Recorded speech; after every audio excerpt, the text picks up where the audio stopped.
I am live. Waiting for somebody to join so I can see if you hear me.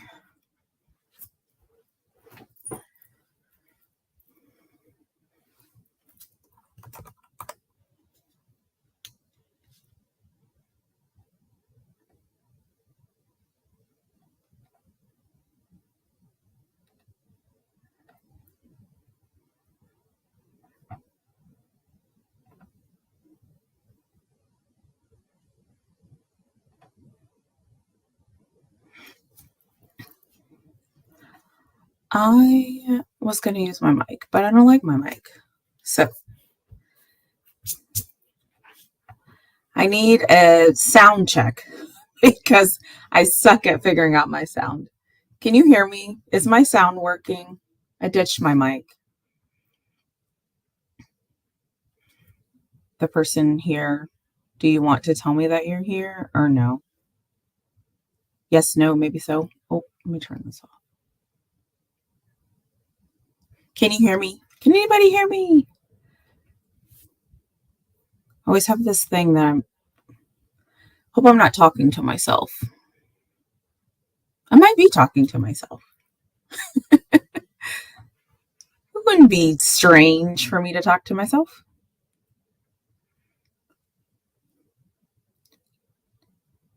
Can anybody at least give me like a thumbs up to let me know that you can hear me? Please. Please.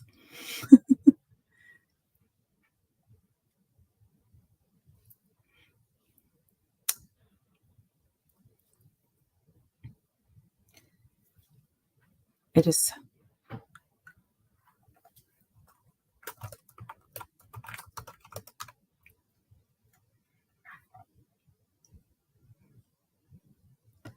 Did the eclipse take you all away and nobody wants to tell me that you can hear me? That freaking eclipse, man. I knew it was going to do this. I knew it was going to impact life. It was going to just change up everything. It was going to change the game.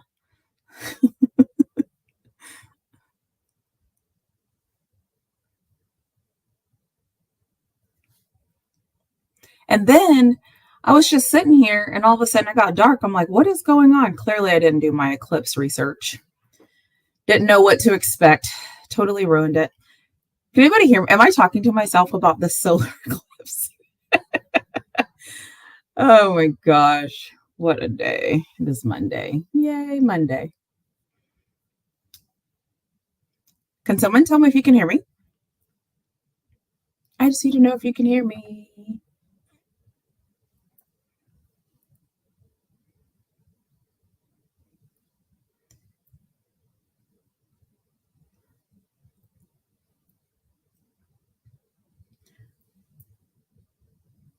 Oh, okay, cool. I was like, it's getting a little weird. I'm in full blown meltdown talking about the eclipse. Okay, cool. I'm glad that you can hear. I have my mic right here, but like I don't really like it. I need to get a different mic. So, did everybody see the solar eclipse? I did not see it. I was sitting inside, and then everything got pitch black, and I was like, "What is happening?" And then I remembered that the world was round, and because the world is round, the moon had to do its thing. Don't let the other side of your Gemini come out. I can make no promises. I'm doing good today. Everything is normal. No one's annoyed me.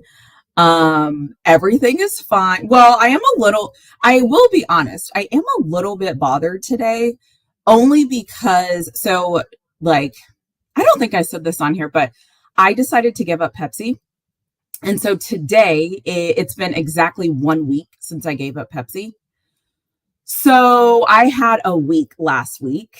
I had a week. And then there were so many different things happening last week, like with my not drinking Pepsi. And then I had a friend get deployed.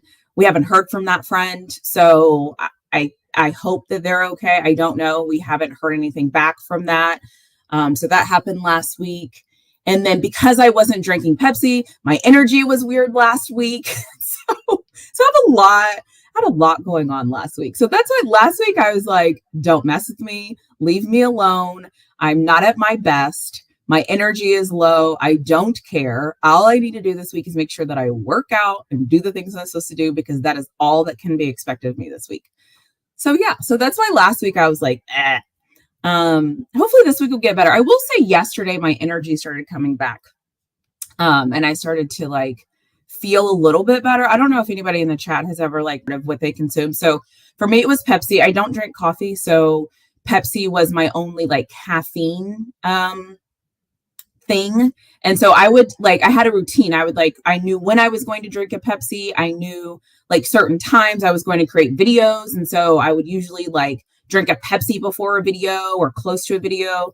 It was like this a routine that I had gotten in. But since I'm on this weight loss journey, I realized drinking Pepsi isn't conducive to weight loss for me. So I cut out Pepsi. So now I'm caffeine free. It's been a week. I feel a way about it. I'm doing my best. Sometimes my best sucks, but hey, I am trying. I'm really, really trying. So this is me trying. So if you are not doing your best, but you are trying, then you're doing a great job. So I will try to keep the other Gemini locked down, and I will try to keep her suppressed, but I cannot make any promises, because when she comes out, it just is what it is. It just is. So thanks, Go, for I need it. I'm on day 189 in the gym. So I don't think I've shared any of this, but I work out every single day. I do not take any days off. Every single day I go into the gym. If you've seen on one of my past lives, like my gym is literally like 10 steps away. So every day I work out. Today was day 189. And so gradually I've been on this like workout journey to obviously lose weight, but to also like get healthier. And so what I realized though, is I'm taking this in phases. And so like phase one was just like, just get in the gym, girl, like just get in there, move, walk, do whatever you got to do. And then slowly it's been like, okay, now let's like focus, like let's do cardio days. Let's like do certain things. So it is day 189 of me grinding in the gym. I don't know. It would be cool to work out every day, 365 days, but I don't know if that's my goal. My goal really is just to like keep going. But one of the things that I do is I work out every day. I don't lift heavy weights. Yes, I lift weights. It's part of my routine. But every day is not a weight day. So sometimes I'll go to the gym and I'll just like walk for 30 minutes on the treadmill, do some, core, and then stretch and be done. Some days though, it's like hardcore, where it's like, 3 sets of 15 squats, 3 sets of whatever. Other days are full body days. So I'll do burpees and all the fun things. So I work out every single day. Every single day I have a date with the gym. And that is just what I do. And so because of that, I've like tried, there's certain things that I've like cut out along my way. And so now it's like time to do the Pepsi. And a lot of the Pepsi really comes from trying to reduce my sugar intake. And so Pepsi sugar intake, it kind of goes hand in hand. So I'm just blabbing on and on and on about my, my fitness journey, but it has been a week and my headaches are gone. I'm not craving Pepsi anymore. I don't like for a couple of days, it was rough there, but, once the headaches left, I felt like it took me like 3 days. I feel like then once those headaches were gone, I was like, I'm actually okay. I miss drinking Pepsi because I like it, but everything's fine. So that is my Pepsi journey. And that's why I'm not drinking Pepsi. And that's why if you saw me anywhere last week, my fuse was about this big, because it's like, this is stupid. Everything is dumb. So I'm getting better. But yeah, that's what's going on with me, like personally. And then obviously, anytime somebody that gets deployed, I don't know if any of you in the chat have had the experience of somebody getting deployed. You just don't know until you hear something that everything is fine. And so it's kind of scary until you get that email that's like, hey, everything's fine. Everything's good, or kind of like the okay sign, that everything, everything's good. So that was happening last week where I'm like, great, my friend's getting deployed. I have no idea what's going on. Hope they're safe. I still don't know. So I haven't heard anything about that. So that happened. They're still happening. And then, yeah, so I just felt like last week was one of those weeks where I was like, this sucks. Life sucks. I got it. It could be way worse. But anyway, so yeah. So anyways, I just decided to do this live because people last week were like, when are you going to go live? When are you going to go live? And I just couldn't. Like, I just couldn't. And then I was busy. Like, I had some cool things going on with like my friends and other things I need to do. So that was exciting. So anyways, I say all of that to say I am now live and let's chat. Does anybody want to come up and talk to me? What do we want to talk about today?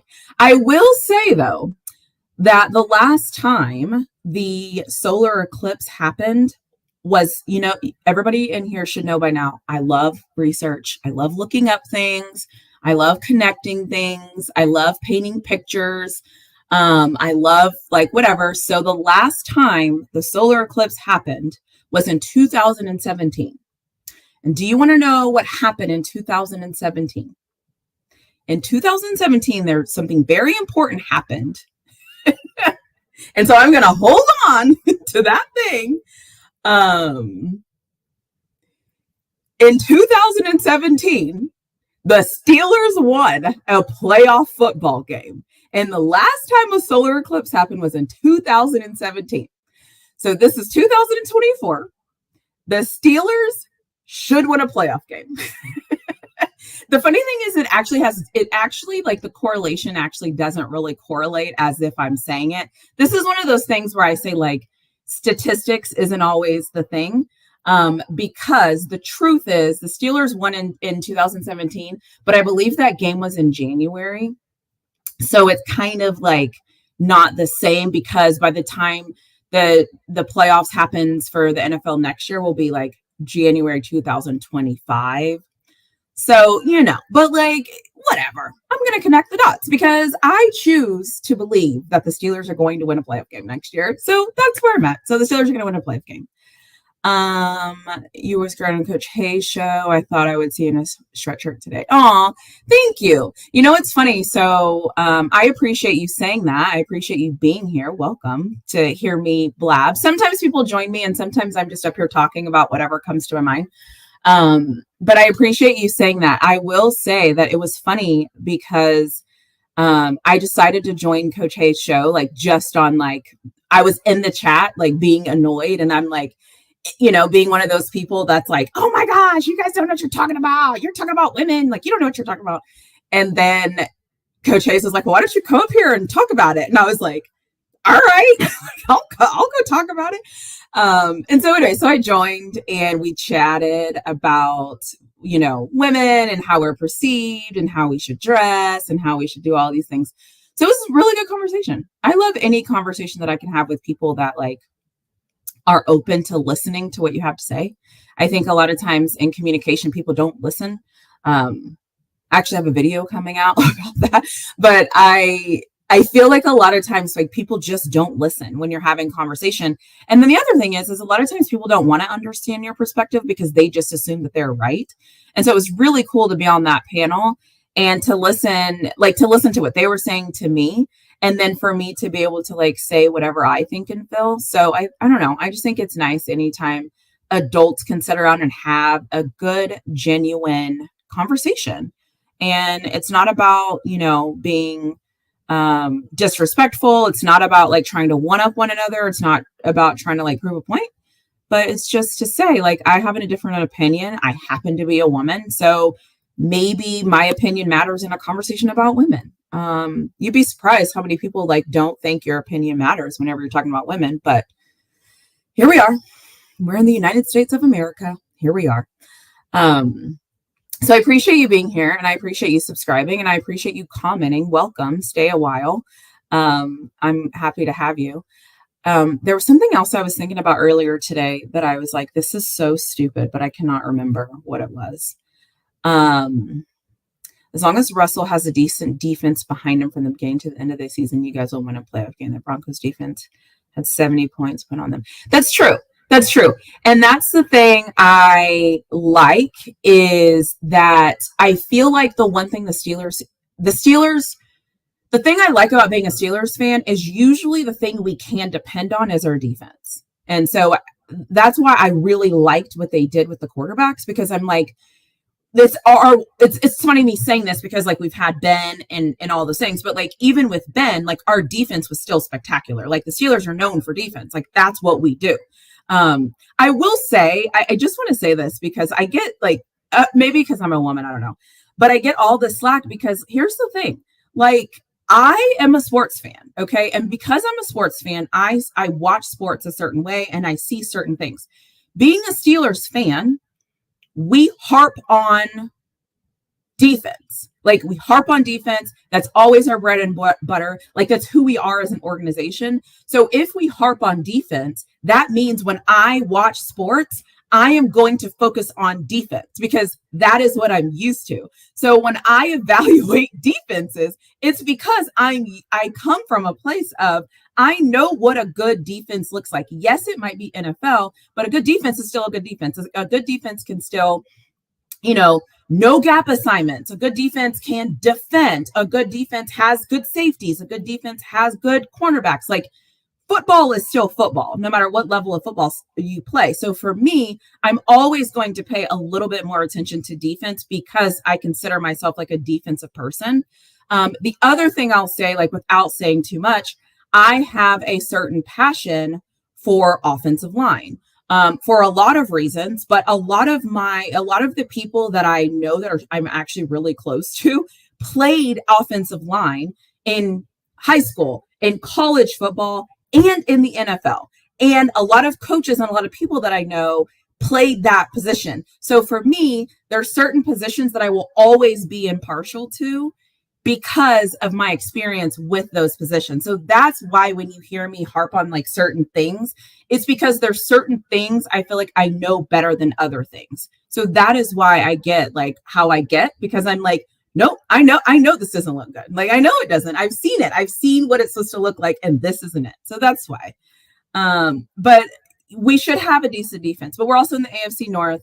So, we have to play Joe Burrow twice. We have to play Lamar Jackson twice, and we have to play Deshaun Watson twice. So it's a tough division. I think the Steelers have the toughest division in football.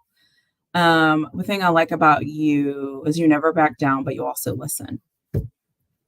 That touches me. I love that.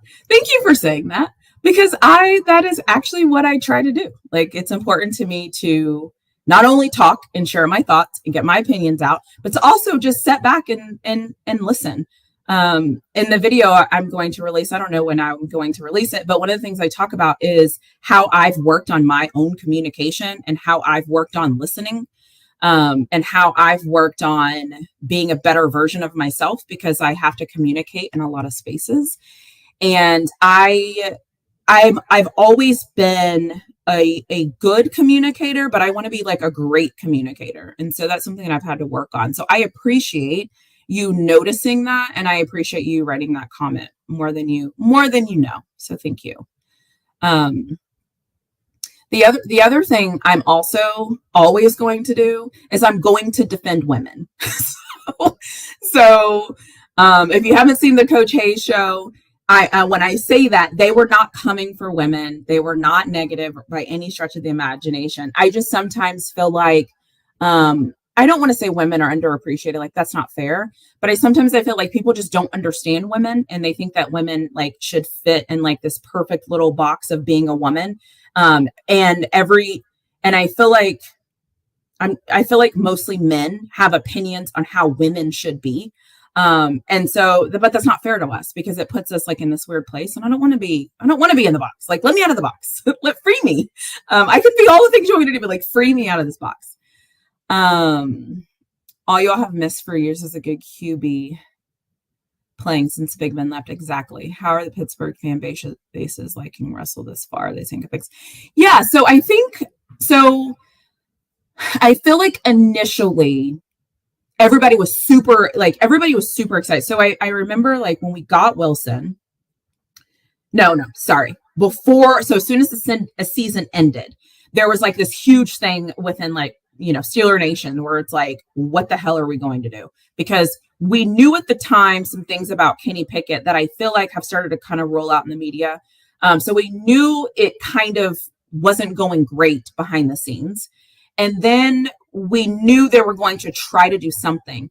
And so when they hired the quarterbacks coach, we kind of expected we were going to get somebody because they were like setting it up. And so I think when we got Wilson, we were like, cool, okay, woo, all right, we at least have like a quarterback, like somebody that we actually know is a quarterback that can actually do some things. So we were excited. And then like we started to think like, well, wait a second, are we still going to have like Pickett and Rudolph? Like, how is this all going to work? Like, then we kind of got a little bit weary because it was kind of like this, we have a lot going on.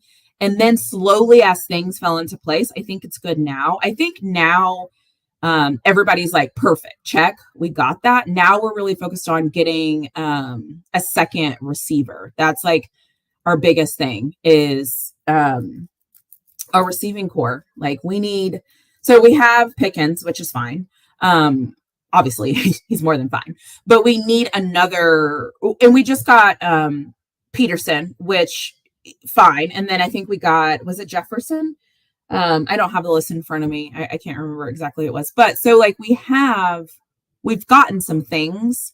So I think we feel good, but like it's the off season. It's kind of one of those things where it's like, we feel good about quarterbacks. Now we're kind of looking at other things and we're like, this sucks.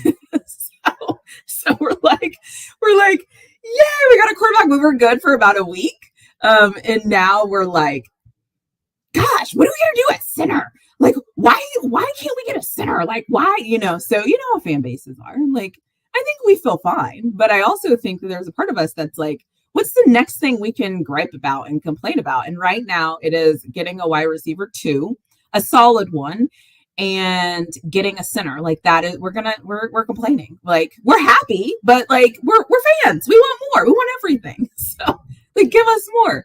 It's also storming. So I think it's storming. So if I just like randomly cut out, sorry. But yeah, it's storming. So there's that. So the solar eclipse comes and it's, does anybody in the chat think Earth is flat? Does anybody in the chat think Earth is flat? I'm just curious. I'm not going to debate or anything. I'm just curious if there's anybody that thinks the Earth is flat in the chat right now. And if you want to say something, that would be great. Not to me. You can like just say it in the chat. I was on a show last night and somebody in the chat was like, people on the panel like, come on the panel. And the person in the chat was like, the chat is safe. Like the chat is good. I'm like, I actually agree with that. Okay. You think the Earth is flat? All right. There's I can always count on, there's certain things you can always count on. You can always count on somebody to think the Earth is flat. You can always count on somebody that thinks that Dallas Cowboys are going to the Super Bowl. Okay. Hey, that's a good, you know what though? At least that's a good reason because you've seen it somewhere in a reliable source that you trust. And so you're leaning into that. I can actually respect that. I can respect that because it's the argument I make all the time. If you believe one thing is true, then you have to believe another thing is true. You can't say like, I believe in the Bible and then there's something in the Bible and you're like, no, I don't agree. So you know what? I respect that. Cool. I got that.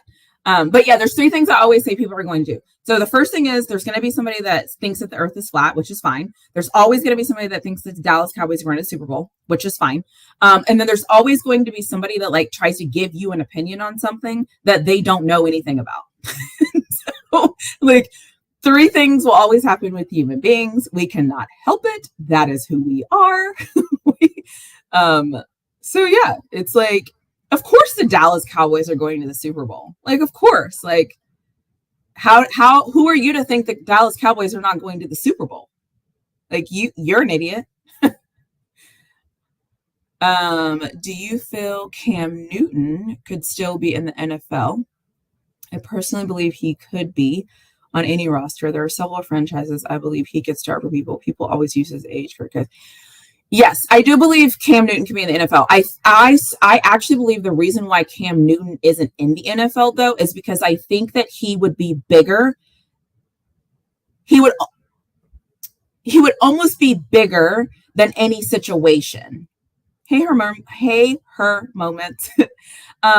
Kirk Cousins. I feel like the problem with Cam Newton is that Cam Newton doesn't want to play the political game, and Cam Newton is not going to conform. And Cam Newton is going to be who he's going to be, and he now has enough notoriety to almost be who he wants to be. And I don't think that other organizations want to deal with that. And so I actually think that that's Cam Newton's problem. And I don't know if anybody will ever like actually come out and be honest about the Cam Newton situation. But I personally think that Cam Newton isn't in the NFL because a lot of these NFL teams think that he's bigger than the franchise. Like he's bigger than the franchise, and he's going to do things his way. To be fair, he's kind of earned that outside of football, and he's not going to change who he is if he comes back into football. He's that's just who he is. So that's why I think that he's not in the NFL. I think he could be in the NFL, but that's why I think he's not in the NFL, and that's why I don't think he's going to be in the NFL. And I think because I think that's the same thing that happened like with Colin Kaepernick. I mean, we can say whatever we want about Colin Kaepernick, but I can like some of these other quarterbacks are like terrible. So, and Kaepernick like did a whole like he did like didn't he do like a day, like a spring camp where he was like throwing the football and doing things. So it's not that he doesn't have the abilities. I think that NFL, whether they want to admit it or not, they can't admit it because it doesn't sound good, is they want to strip you and they want you to be who they want you to be. And the second you stop coloring in the lines they want you to color into, you're a problem. The NFL is not the problem. You are the problem. I mean, look at what they're doing to Micah Parsons right now. The Cowboys are trying to find a reason to act like Micah Parsons is like this whatever, but like, you know, that's just what they do. Like, if you're Black, you've seen this. You know how this works. Like, you know what this is. Like, it just is what it is. We know how this works. I agree.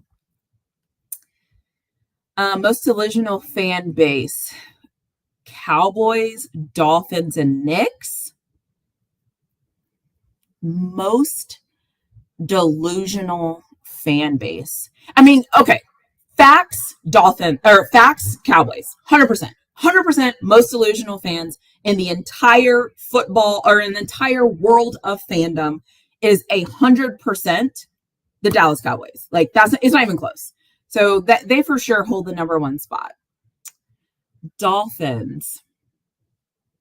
I'm in Texas, so I don't really see a lot of Dolphin fans being I don't see a lot of that, so you could be right.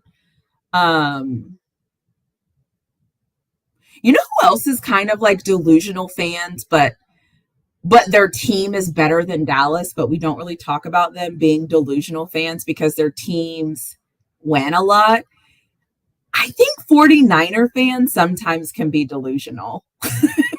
And I think it's because their teams win more than most teams. But there's certain things that like I feel like the 49ers keep doing and they can't see that they're the problem. Like they can't see, like the 49ers have been to the Super Bowl now, what, twice? With a mediocre quarterback. And they haven't, like the problem is quarterback. The problem for the 49ers is the quarterback. I don't care what anybody says. The problem for the 49ers is quarterback. Yeah, it's okay. It's okay if you are a Niners fan. You will probably understand this delusion a little bit. I feel like when you have a great coach, because here's the thing, we kind of do this as Steeler fans. So I think when you have a great coach, right, you have this thing where you're like, our coach is good and our coach can figure things out. And the 49ers have a really good coach, right? And so all of your eggs are in his basket and he's kind of delivered in a way. But the way where he hasn't delivered is it hasn't converted to Super Bowls. It's like he can get there, but he hasn't won Super Bowls. And it's kind of like McVay with the Rams got to the Super Bowl, got beat, figured out what he needed to do. And then when he got back to the Super Bowl, he won the Super Bowl. And it's like, at some point, 49er fans have to realize that the coach, he's amazing, but he needs to do something different to win Super Bowls. That's my whole point. But I actually cheer for the 49ers, which is weird because, well, it's not really weird because I don't cheer for Dallas. I actually cheer for the 49ers. They're not my team, but I will cheer for them. But I respect it. 100%, 1,000% Cowboys fans. I root against them for that very reason. It's our year. Oh my God. Every year is their year. The whole, we're America's team is so played out. The whole, like, it's just terrible. Like the Dallas Cowboys kind of get the, this is going to be awful that I'm going to say this, but the Dallas Cowboys kind of get the Floyd Mayweather, Colorado like hate watch views.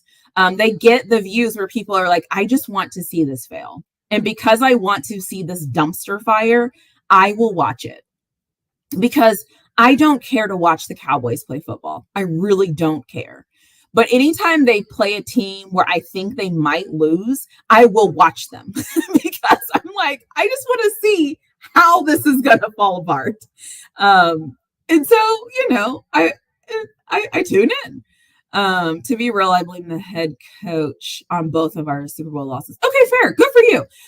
There are a lot of 49er fans that do not blame the coaches. They're like, no, because this, no, because that. I'm like, no. Okay.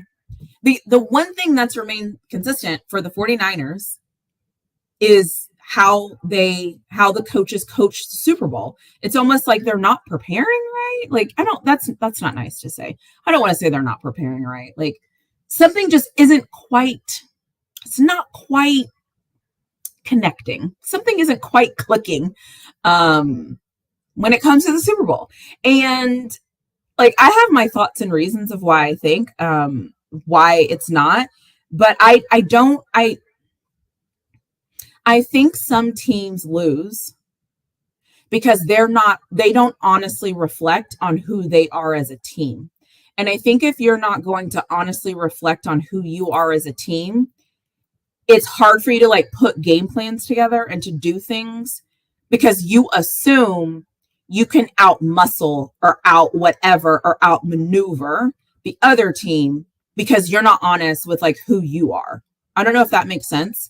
That was kind of deep, but that's what I feel like some of these coaches, it's like they fall in love with who they are and like their great play calling and their great scheming and their great this and their great that. But they don't realize that like San Francisco's running ability is subpar. McCaffrey is good and he's the guy. So it's like I don't want to say it's ego, but there's almost this part of this where it's like, oh, we're coaches, like we know what's good for us. But then you get in the game and you're like, you don't know who you are. Like you've lost your identity. You're now, throwing the foot. Like, what are you doing? Why are you throwing the football block party? That's a whole different conversation. But that's kind of how I feel. I feel like the 49ers, and it's not just the 49ers, respectfully. There's a lot of teams that I feel like they fall in love with their playbook and their play calling, and they can't like assess their team for real.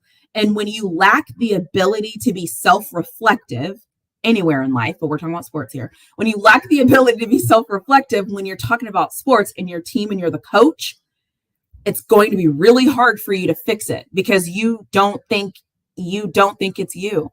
Like you still are convinced that you're the best. And Kyle, listen, he's great, but like, this is 2 Super Bowls now. Like, what are we going to do? We're just going to keep going to the big game and like not do anything. So that's always my complaint with coaches is sometimes I feel like they fall in love with like their playbook or their scheme or, wanting to get a certain player to do certain things. Like think about Pete Carroll and the Seahawks. Like everybody, wasn't it like first down or or something, whatever down it was, and everybody knew the ball was going to go to Marshawn Lynch. And everybody knew that the Patriots were going to have to man up and keep Marshawn Lynch out of the end zone. Everybody knew that. We were all watching going, this is going to be fun. This is going to be some good football right here. Let's set back. Let's see how this goes, right? Super Bowl moment. Everything comes down to this. And then Pete Carroll was like, I'm going to outsmart everyone. I'm going to throw it. Like, what? What? Why are you throwing the ball? Like, what are you doing? Anyways, that's a whole conversation. That's over. But that's my medium rant about coaches these days. And that's why, respectfully, I don't trust these coaches. This is why I have trust issues with coaches, is because it's like, it's so obvious. It's so obvious. My elbow is so ashy. Oh my God. I think the other thing is vacationing with kids like I can't with you. I think the other thing is too, similar. This happened to my Texas Longhorns in the championship game. What a lot of people don't know that aren't Texas fans is all year we were frustrated with Sark and his play calling because we thought he wasn't running the ball enough. And we thought, like, if you go back and look at any Texas games, it was like, yes, we would win the game, but there were certain points in the game where we were like, run the ball, like run the ball. We have Jonathan Brooks, plug for my video that I released, but like we have this amazing running game. We have this amazing offensive line. We are moving the ball by running the ball 7 yards, 8 yards, 11 yards, 6 yards. Like we're moving the ball running. And he would be like, let's pass it. Why? Why are we passing? Why? Like, why are we passing? Oh my God. I'm getting flashbacks, but there were so many times last year during Texas games where I'm like, if we would just actually do what the game is telling us we should do, we would have won in blowouts, but we didn't. And so because we didn't do what we were supposed to do, we allowed teams to get back in the game. So here we come out, we have possession, we're up 20 points, and we're like, hey, what if we pass it 3 times? Let's pass it. Why? It's like these coaches like get in their own minds and they're like, I got it. Quinn Ewers passing the ball. It looks gorgeous. Perfect. It looks gorgeous. Who cares? We're trying to win. We're trying to win the game. Who cares? He doesn't need to pass it. Hand the ball off to Brooks. Like, hand the ball off to Baxter. Hand the ball off. And, there were times where he didn't. And he just didn't do it. So then we go to the championship game, and it's like, here we go with this play calling again. So anyways, I could go on and on about play calling and all these different things, but I think these coaches like fall in love with certain things. And because they fall in love with these certain things, like it impacts the way that they call games. And it's like they're not calling it based on the flow of how the game is going and like what's working. It's like they're calling it based off what they want to see instead of this is already working. So all the plays, like the script that you have, like Sark, I don't know. Sark scripts like 25, 30 plays. I don't freaking know. He scripts so many plays. It's whatever. That's whatever. But sometimes like the script is great. But how many times in life have you had a list of things to do in the morning and you're like, I need to do this, I need to do this, and you have a whole list and you have 20 things to do, and then all of a sudden you drop your phone and it shatters. You got to change plans, and you go change your plans, and you go get your phone fixed, or you do whatever, you audible out. It's like coaches don't audible out. So anyways, I'm now ranting about coaching. I'm now ranting about coaching, and it's super frustrating because it's like, come on. I saw it with the 49ers. Sometimes I see it with the Steelers. I saw it with the Ravens when they played Kansas City. Like they forgot how to play football, which didn't surprise me because that's how the Ravens always play the Steelers. They always forget how to play football. So it's not shocking. Saw it with my Longhorns. Like, and that's my fear with Texas this year is like, okay, we're supposed to be good. We have all this talent. We have this, we have that, blah, blah, blah, blah, blah. But it's like, I still don't trust the coaches. I don't trust them yet. I don't trust them. And I've earned the right not to trust them. So that's where I'm at. So if I talk about any coaches, I don't trust them. The only coach I might trust, and it's like by this much, like very minimum, is Mike Tomlin. And that is only because we're about 15, 16 years into this, 17, 18. I don't know how long he's been our coach. So that's why I'm hard on coaches, because I have experience with being let down by them. And I would be an idiot not to take those experiences that I've had with coaches and not be annoyed. Welcome to the SEC. Thanks. Like, we'll see how this goes, right? Like, we could be terrible. Like, I always tell people, I'm a Texas fan. Everybody knows I'm a Texas fan. Hook 'em, for the record. I'm definitely a Texas fan. However, we could be terrible in the SEC. Who knows? We could be terrible. And I think like it's a possibility. Like, we could absolutely be terrible. I hope that we're not terrible. I don't think that we are going to be terrible, but like, we could be terrible. We could be. So I mean, it is what it is. Don't remind me. I was at that game. Couldn't believe my eyes. Marshawn Lynch laughed at Pete Carroll's face. Team was never the same. Yeah. And that's what I think. That's the coach's impact, is like all you had to do was do the thing we all thought you were going to do. The thing that we all thought you needed to do. The thing where everybody in the world, I guess, except for Pete Carroll and his coaching staff, thought that you should do, and then you didn't do it. And then it's like it's your fault. It's your fault. Like, you screwed this up. Like, why did you not? Has anybody ever asked Pete Carroll, now that it's like over and it's been a while, like, why he didn't hand the ball off to Marshawn Lynch? Does anybody know the answer to that question? Did he do an interview or like a press conference or anything where he was ever like, I didn't hand the ball off because, what did he say, J. Dot? Like, was he like, I just didn't feel like it? Like, it was Russ's fault. Oh God. Now I'm gonna have to go to a Steelers game and hold a sign up. I'm just kidding. I'm not that type of person. I used to be when I was younger. Did Russ audible out of the play call?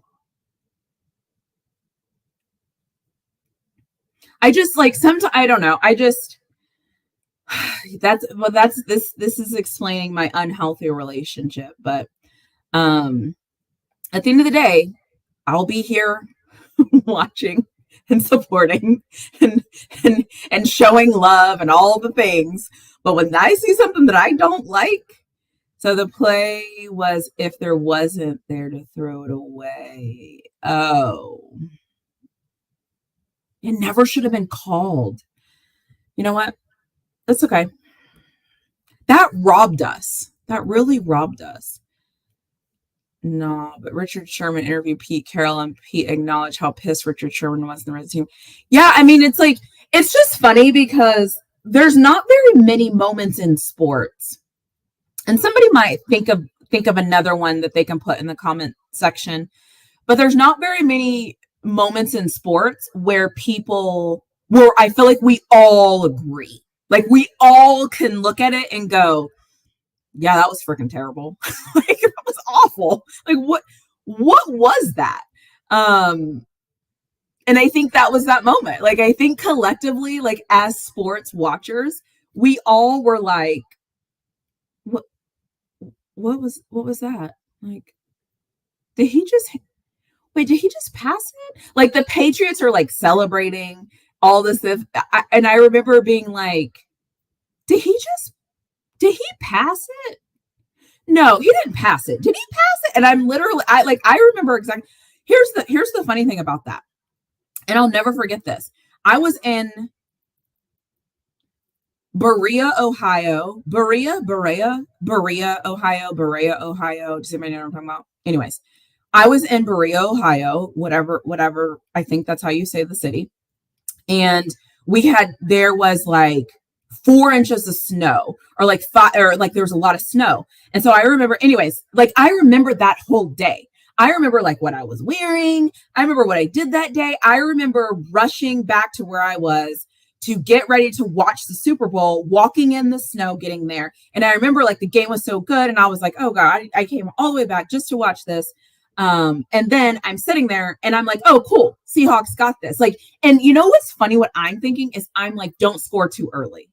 Don't score too early, because if you score too early, obviously you like give Tom Brady a chance. So that's another reason why I was like, we have to run the ball here, because if we run the ball and we don't get in, right? I'm playing clock management, right? I'm like, okay, 40 seconds will run off. And then if, and I'm like, okay, if it takes him 3 plays to get in, then, and I'm like doing my deductive subtracting the clock, and I'm doing all of this stuff.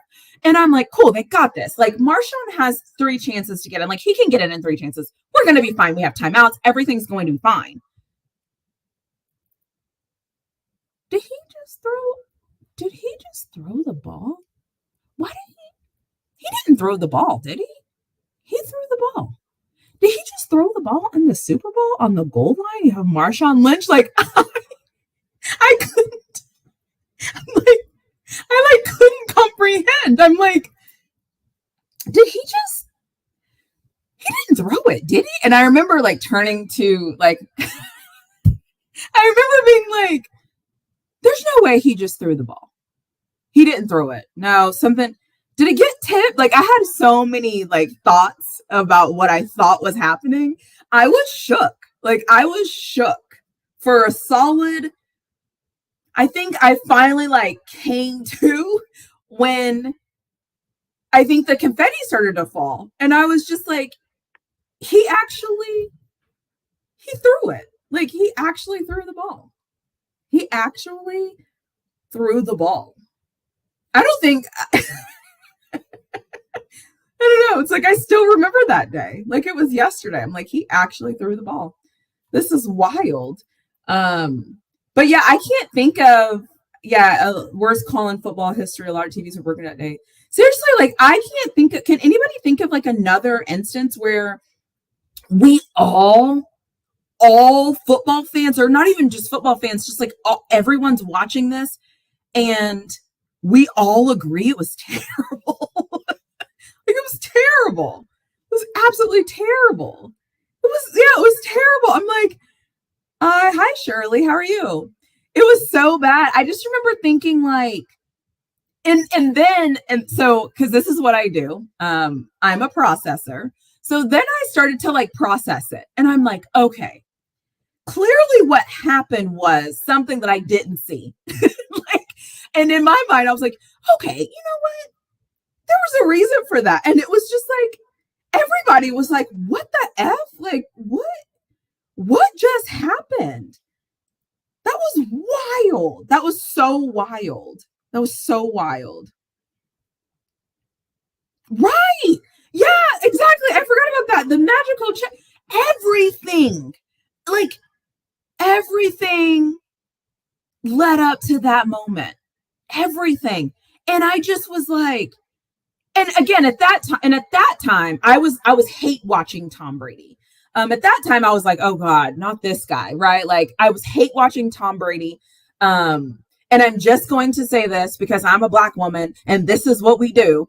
But we watch sports, we go for our people. Like, we cheer for everybody Black. That's just who we cheer for. Like, if you don't agree, if you don't understand it, I'm not here to explain it. But most Black people, when you watch certain things, you cheer for anybody Black. That's just what we do. That's how we watch sports. If you don't like it, go argue with your Black friends. I don't know what to tell you. So in that moment, I'm like, oh, we got this. Like, we got this. Like, we're good. Like, we're going to run the ball. Everything's going to be fine. Like, like, everything's going to be fine. Legion of Boom, like, defense, all these things. Like, and no, they just like didn't do it. I don't know. I will never understand that. And the funny thing is so after it was over and I realized what had happened, I went back and I watched the game. Like, I watched like the whole, I think I watched the fourth quarter. I can't remember, but I watched like the game, and I remember getting to that moment and being like, they just, yeah, all right, he really passed it. I don't know. That will always be shocking to me that in the Super Bowl on the goal line, you don't give the ball to Marshawn Lynch. I'll just, yeah. I don't know.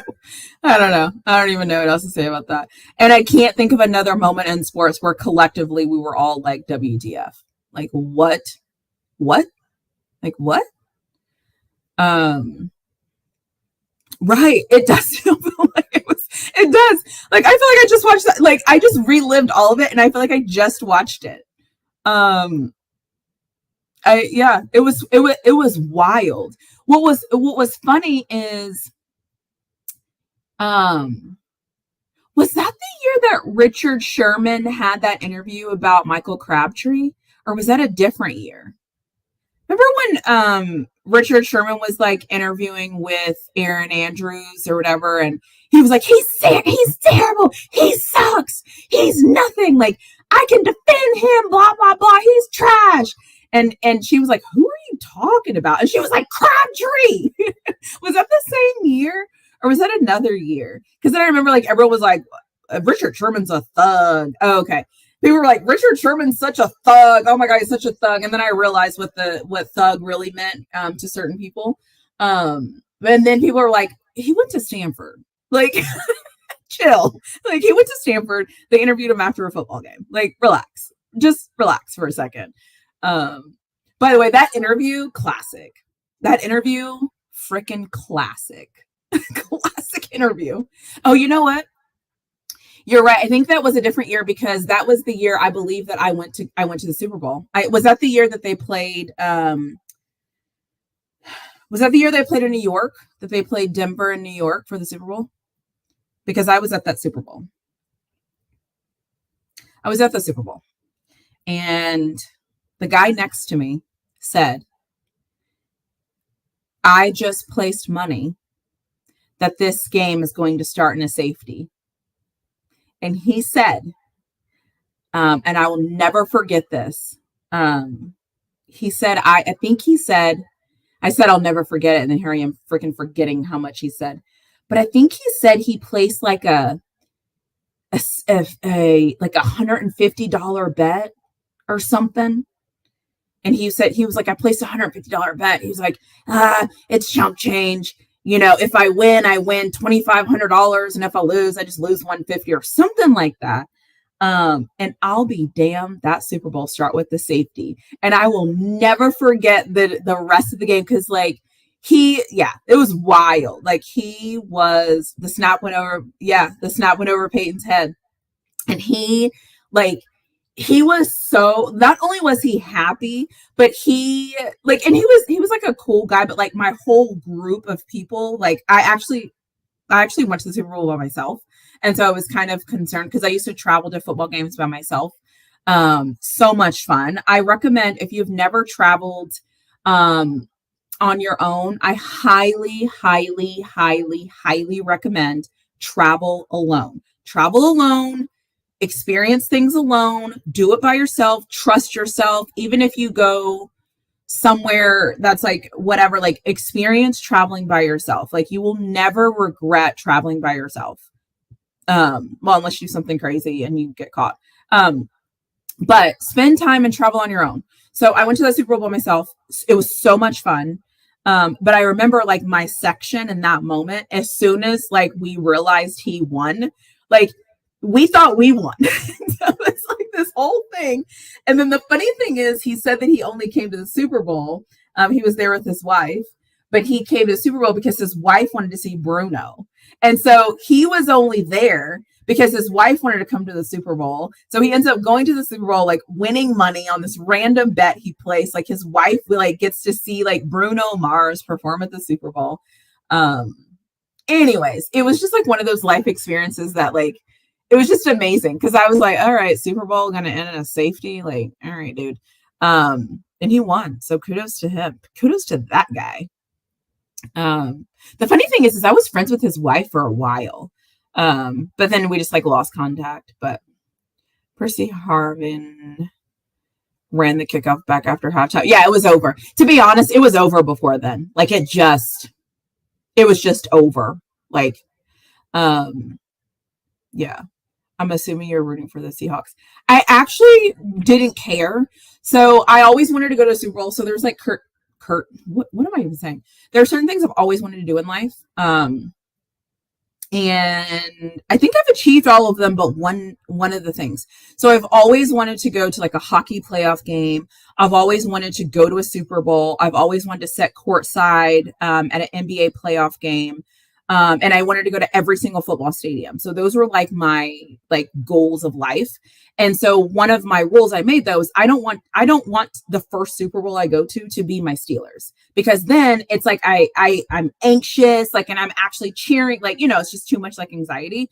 And so that was the moment where I was like, I want to go. Like I got to see Peyton Manning play against like the Seattle Seahawks. Like what at the time, like that was it. Like that was the matchup that you want to see.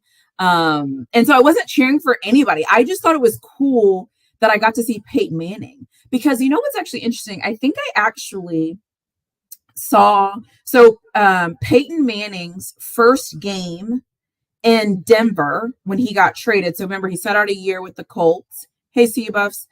He set out a year with the Colts. Yes. So, right. Yeah. I think Peyton Manning set out a year with the Colts. Correct. And then he went to Denver. And so when he went to Denver, the first game of the year, they played the Steelers. And I was like, this is a perfect opportunity for me to like go to another NFL stadium and go see Peyton Manning with the Denver Broncos. Like it was just perfect. So that's what I did. So that year I went to go see him play at the beginning of the year. And I thought it would be cool to like follow it up, but like going to also see him in the Super Bowl. It's like, it's freaking Peyton Manning. Like who doesn't want to see Peyton Manning?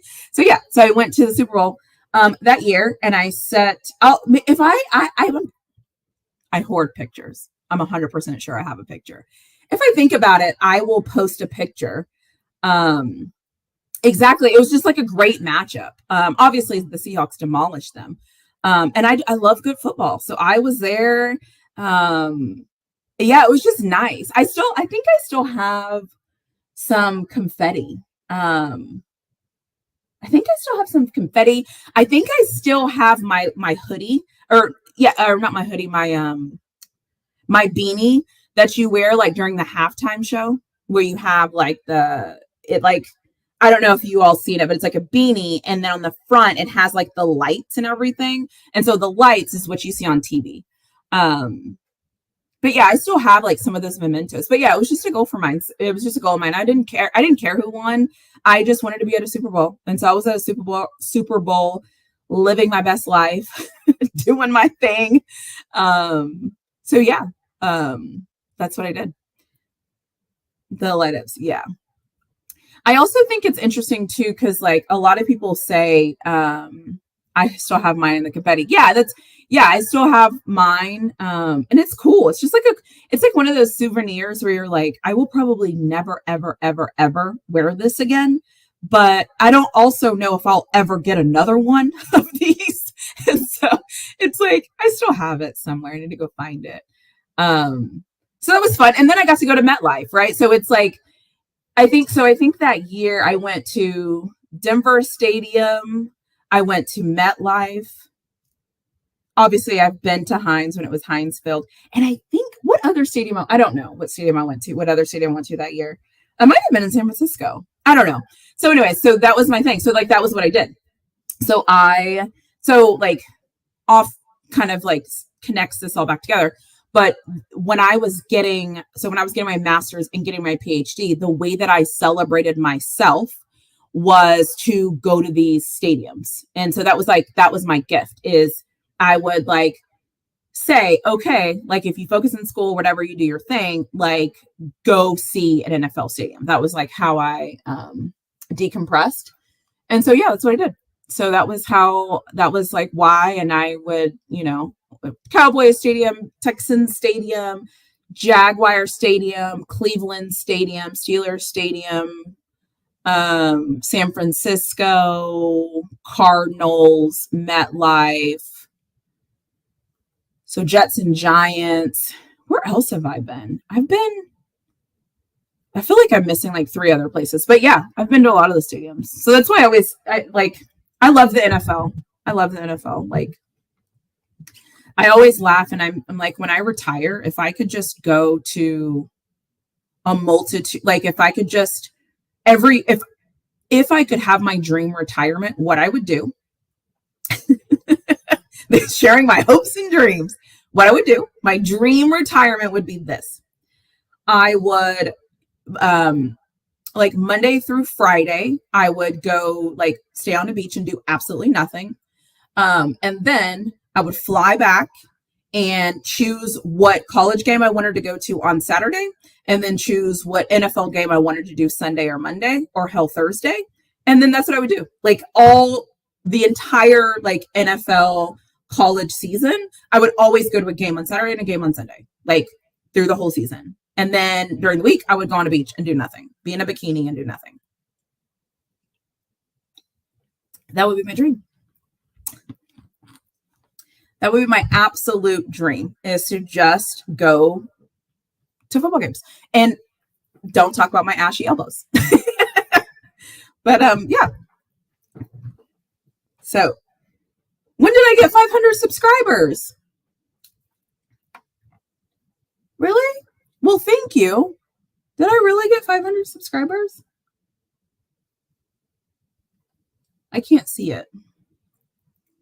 Do people just like hearing me blab? I feel bad. Does anybody listen? Let me drop this link. If anybody wants to come and talk to me, like, you can come and talk to me. I'm literally just talking about nothing at all. Like, I'm nothing. I do. I have 501 subscribers. Who knew? Thanks to all 501 of you that want to hear me talk and want to engage with my content. I actually really appreciate it. And DC Carson, I think that's his name, asked me to make a video on like why I started a YouTube channel. I did make that video.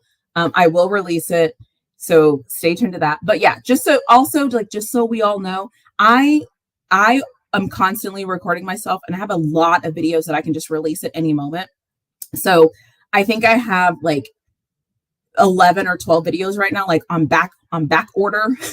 So they'll keep coming, and I'm just going to talk about whatever I want to talk about. So, sports, life, whatever, take it as you want. Some of them you will love, some of them you won't like. That's okay. But yeah, like, do whatever. Here, really, if I'll just subscribe, me have been. Oh, you're so kind. Thank you. I appreciate you. Hey, Dino.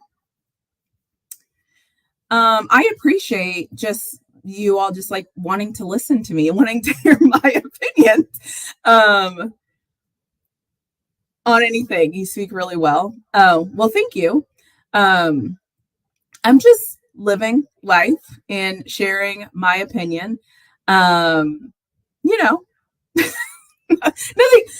too groundbreaking, just a woman with an opinion. That should actually be like that should have been my channel name, is like just a woman with an opinion. Nothing much, Gino, just up here blabbing and chatting, not talking about anything. I am just doing my thing. And just, well, talking about sports, which, whatever. But yeah, I'm not doing anything. I just wanted to go live because I feel like I haven't been live in a while. And I feel like, I don't know, should I go live more? It's so hard to like figure out like what you should do, because like part of me, like, I can come on and talk about whatever, but like nobody, like, I just assume nobody wants to hear me talk, because I talk a lot during the day. So sometimes I'm like, nobody wants to hear this voice again. Like, here's a video. But then other days people are like, when are you going to go live? And I'm like, do you want me to go live because you want to hear me, or do you want to go live because you want to come and talk to me? Either way, I don't know. So I'm just like trying to figure it out and figure out like what I like, what makes me feel comfortable, what I like to do, what I don't like to do. But I'm just here, just being me.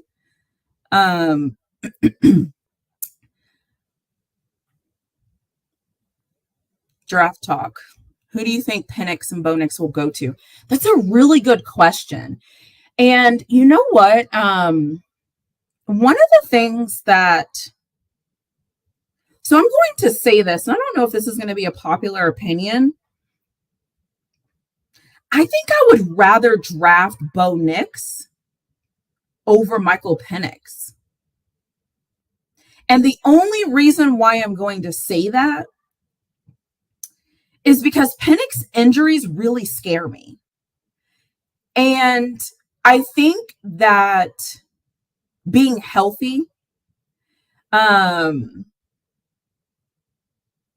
is impactful.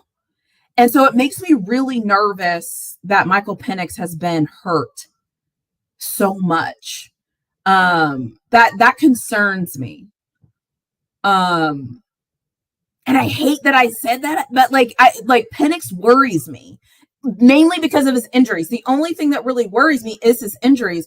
But in the NFL, that's such a big thing because there's like it impacts so much. But I think if they go to a team that has a solid quarterback, I don't think any of those guys should go to a team where they're the starter. I think those guys should go to a team where they're the backup. Her moments, I had to track Rose down. Oh, what did Rose do? Yeah, and they were major injuries. And that's the thing. It's like, and if you're, so I always answer questions like with my GM hat, because obviously my dream would be like to be a GM in the NFL, like NFL team, call me, I will sit there and I will be silent. I will sign an NDA. Just let me in the draft room. I need to hear these conversations. So when I look at this, I'm looking at it from a draft, like a lens of like, if I was the GM for that team, he just those injuries make me nervous. They just make me nervous. So yeah, but I think they should go somewhere that has a solid quarterback already. I think they should be a backup plan. Like one of them should maybe go like sit behind like Aaron Rodgers, even though I don't think he's good for quarterbacks. You know where Michael Penix could go? That might be really helpful for him, even though he's not the style of quarterback. I think Penix might be good in Baltimore.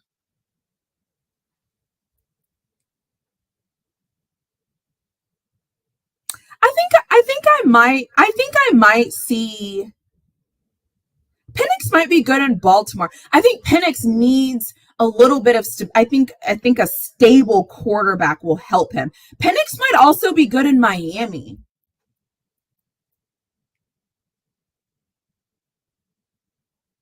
I'm thinking Miami would be good for both of those guys. So maybe even somewhere like the Ravens. I just think they need to go somewhere like with an established quarterback. That would be my thing. If yeah, I don't know. That's a good question. Somebody asked me, do I watch HBCU football? I don't. I also will be honest. I'm a huge NFL fan. I follow NFL probably more than college, mainly because there is less teams. And I love the NFL. There's so many reasons. It doesn't even matter why, but I watch the NFL like when I say closer, like I watch them both the same, but I feel like there's something about the NFL that like gets my attention more than college. So yeah. I'm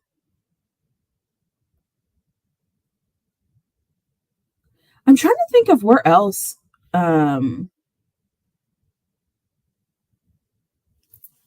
What other questions? What other questions do you all have for me? How long have I been on here? Oh, an hour. Look how ashy my elbows are. I worked out today, and I was like, I worked out, and then like the whole house went dark, and I was like, why is the house going dark? And then I forgot about the eclipse, and then I forgot to put lotion on, so now I have ashy elbows. Um, how do you think Malik Murphy will do at Duke?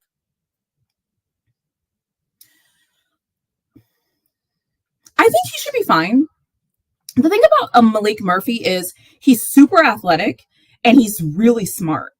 And I think when you are athletic and you're smart as a quarterback, I think that your potential and your ceiling is a lot higher than a lot of other people. So I think he should be fine at quarterback. I think one thing about Malik that I saw with him at Texas is that he can kind of be streaky and that he can have like a really like he'll play solid like for 3 quarters, solid, like great. And then there's always a quarter where you're like, what the hell? Like, did he really just make that throw? So that's the only thing that worries me about Malik is his inconsistencies. Like, but it's always like it's weird. So I think he should be okay with at Duke. I think that the ACC. I mean, I don't know Duke's schedule. I can pull it up. I feel like Duke, the competition might not be as vast there. Like, oh gosh, if your team is in the ACC, please don't take offense to that. Like, it is what it is. But I'm just saying, like, I think that the different competition will also help him. Okay, so let's see. They have. Oh yeah, so they have Elon. Who the hell is that? I don't know what that is. Elon. They play Elon, Northwestern, Connecticut, Middle Tennessee, North Carolina, Georgia Tech, Florida State, SMU, Miami, North Carolina State. Yeah, so like I think that's good for him. And if he's the starter, I think that's a good schedule for Malik, actually. I think that's a really good schedule for Malik. So I think he'll be fine. It's just there's just like a couple of things that he does where I'm like, take a deep breath. Everything's fine. Trust your defense. But he's another one where I was ranting about coaches earlier. This is another situation where I'm like, there was moments where Sark didn't do him any favors because Sark also should have ran the ball and handed the effing ball off to Jonathan Brooks. And he was like, no, what if we throw it? Like, we have our backup in, but who needs our run game? Like, so I think, he didn't do him any favors. Yeah, he's from Cali. Yeah, I'm not surprised he went to a smart school or like a smarter school, because he strikes me as a guy that like, some guys like want to get that really good education because they know that like if this doesn't work out, they do want a really good fallback plan, and they actually lean into like getting a good degree for that. Malika's one of those kids. I feel like he's one of those that like wants to do the right thing for his future, not just the now. Obviously, I'm not saying he doesn't want to go to the NFL or any of those things. He probably does. I'm just saying I think that his priorities were making sure that he could like get a good education. And I think that he chose a really good place. It's a smart school. It's kind of like Stanford. Oh, okay.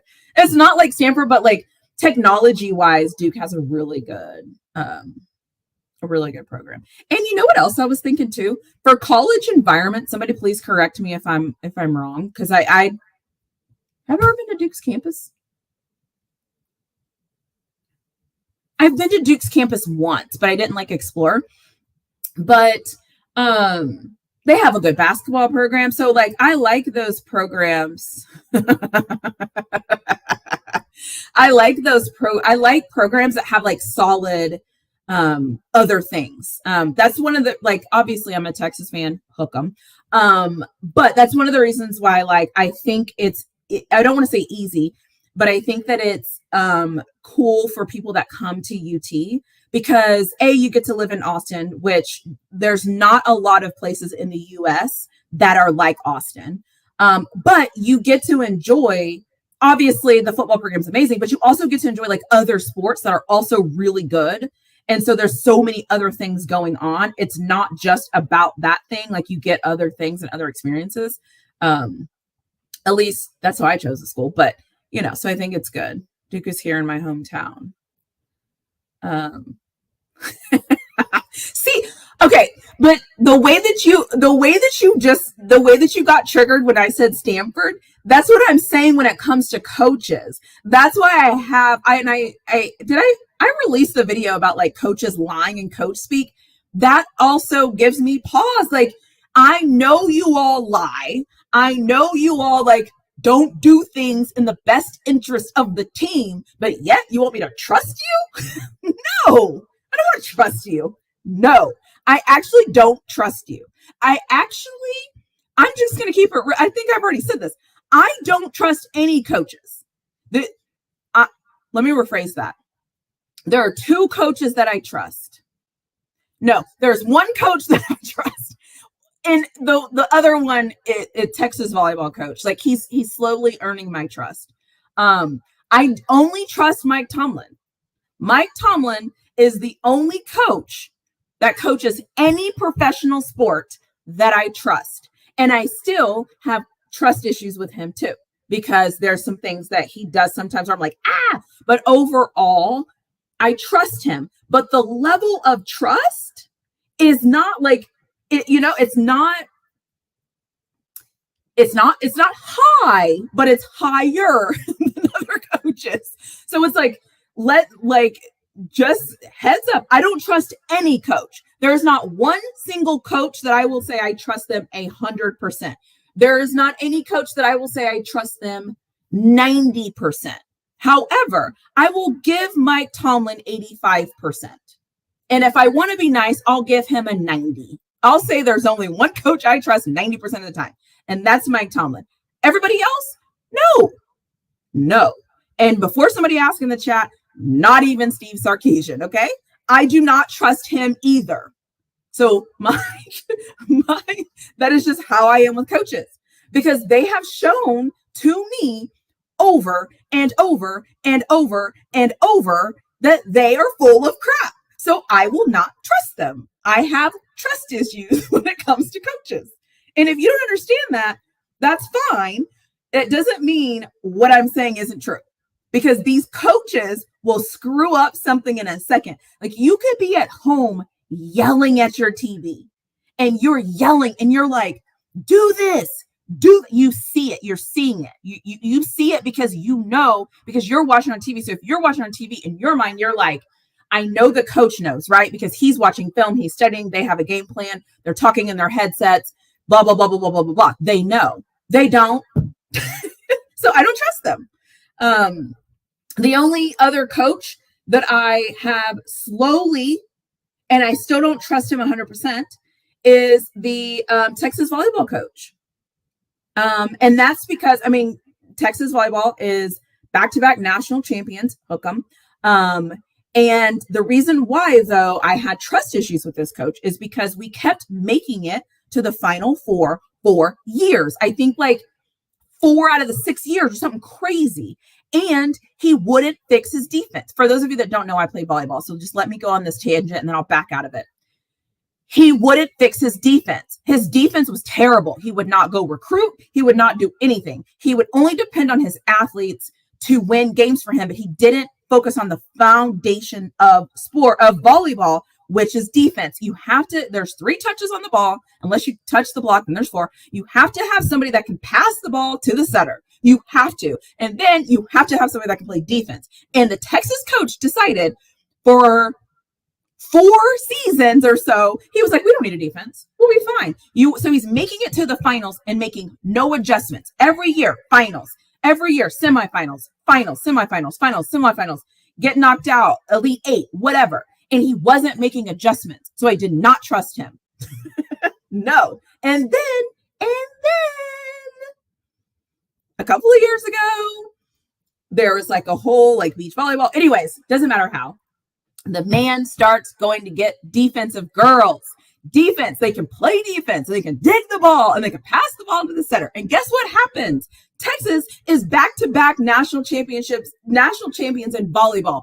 Go figure, because he made adjustments. So now I trust him about this much, like this much. He's not 90. He's about 80, maybe even 79.4, not 80, but he's like teetering. So that's my issue with coaches is we all see it. We all yell it. We all know it. They just don't do it. It's frustrating. So no, I will not trust any of these coaches. No one is going to make me trust a coach. Absolutely freaking not. I will not. Hey, DC Carson. How are you? Sorry, just need to get that ran out. So that is my issue with coaches. It's like sometimes I just feel like they can't get out of their own way. Like just make the adjustment. Just fix it. We're all seeing it. We all know. Do it. Please. Please. Consistently.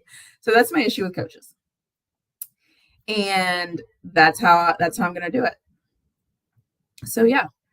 Does anybody want to come talk to me yet? No? Nobody wants to talk to me? I cannot fathom that you all like to hear me rant about random stuff. No way in the world you all are here to listen to me rant. There is no way that that's actually possible. I will never believe that is why you're here, is to hear me rant about Texas volleyball and coaches. Because I am pissed, but that's okay. That's okay. It's all right. We're getting better. We're getting better. I know I can't say Stanford because, like, I got it. I know my audience. I got it. But yeah, I think. wait, Rose. I just saw where you said Travis pissed me off with that flag. Not the flag. Not the flag. Oh my gosh. Oh, why? Oh, I agree. The 15. I'm gonna take it. You know what? Here's the funny thing. Sorry, I'm going to trigger you. Here comes my Stanford 2-minute thing. I actually am more triggered that I had to watch that I had to sit back and watch him get cooked over and over. Like why? I had to watch him get cooked over and over and over and over. Like, honestly, I'm going to be honest. Did the flag piss me off at the time? Yes, the flag pissed me off. But you know what pissed me off even more? Is that I had to watch him get cooked over and over and over. And I'm like, and then he's getting cooked. And I'm like, great, he's getting cooked. Like, what the fuck? Like, okay. Well, so then he's getting cooked.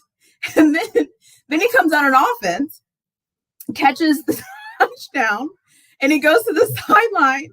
And you want to know the first thing I said when he went to the sideline? I said, great. He's about to get cooked on defense again. And it just kept happening. It just kept happening. Like, come on. Gosh. I know. And that was the thing. It was like, I don't know. It was terrible. Gosh, it was so terrible to watch. So, like, for me, like, when I think of that game, I literally remember I was sitting. So you know what else makes this worse? I was talking trash at half because here, like, if you don't know me, you probably don't, you may or may not know this about me. I talk mad trash. Like, when my teams are playing, I'm going to talk trash. I always say I'm a really great loser. Like, if my team loses, I can take it on the chin. I'm cool. I'm like, oh, we lost. We suck. Like, I got it. We suck. Like, I'm good. You know, I'm a Texas fan. We know how to lose.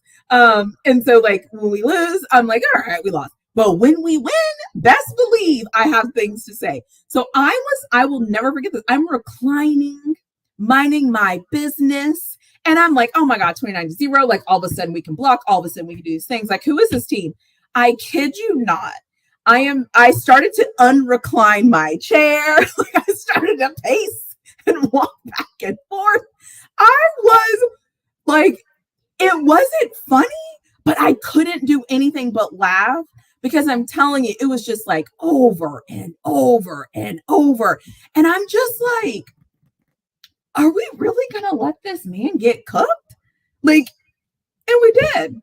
Like, it was just bad. And then it was just like, I just remember it just continued to get worse. It just continued to get worse. Jonas just called me a loser. There we go. Now I'm a loser. I'm not a good, I just know how to lose. I can take shit on the chin. Like, and I also think that it's funny to me that like certain times when you lose, you're just like, what the, like, what was that? what was that? So anyways, even today, so the funny thing is obviously panels talk about this game all the time. Like it always comes up. And every time the Stanford game comes up, I can't help but laugh. That was terrible. Like, that was so terrible. That was so terrible. That was so bad. Oh God, it was so bad. That was a terrible game for not just Travis, but the entire team. I agree. Like it was just, it was, and then it was like, it was almost like, have you guys ever, I was going to use a very inappropriate analogy and I will not, but like, have you ever, forgot I was on live, almost had a moment. Have you ever been through something and you're just like grinding it out and you're like, go, and you just know at one point it's just not it. Like it was like, oh my God, that was terrible. And then I remember thinking like, oh, that's okay. Because they can't score 29 points, right? They can't score 29 points. Like, you can't score 29 points and a half, right? Like, that's not going to happen, is it? There's no way they're going to score 29 points. We're at home. Like, it's just not going to happen.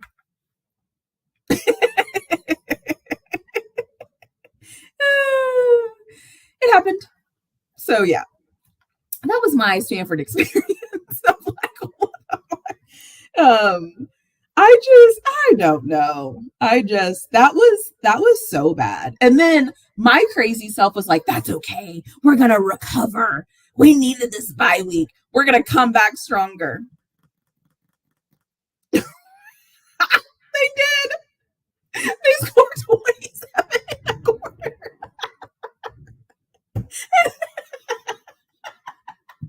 They did.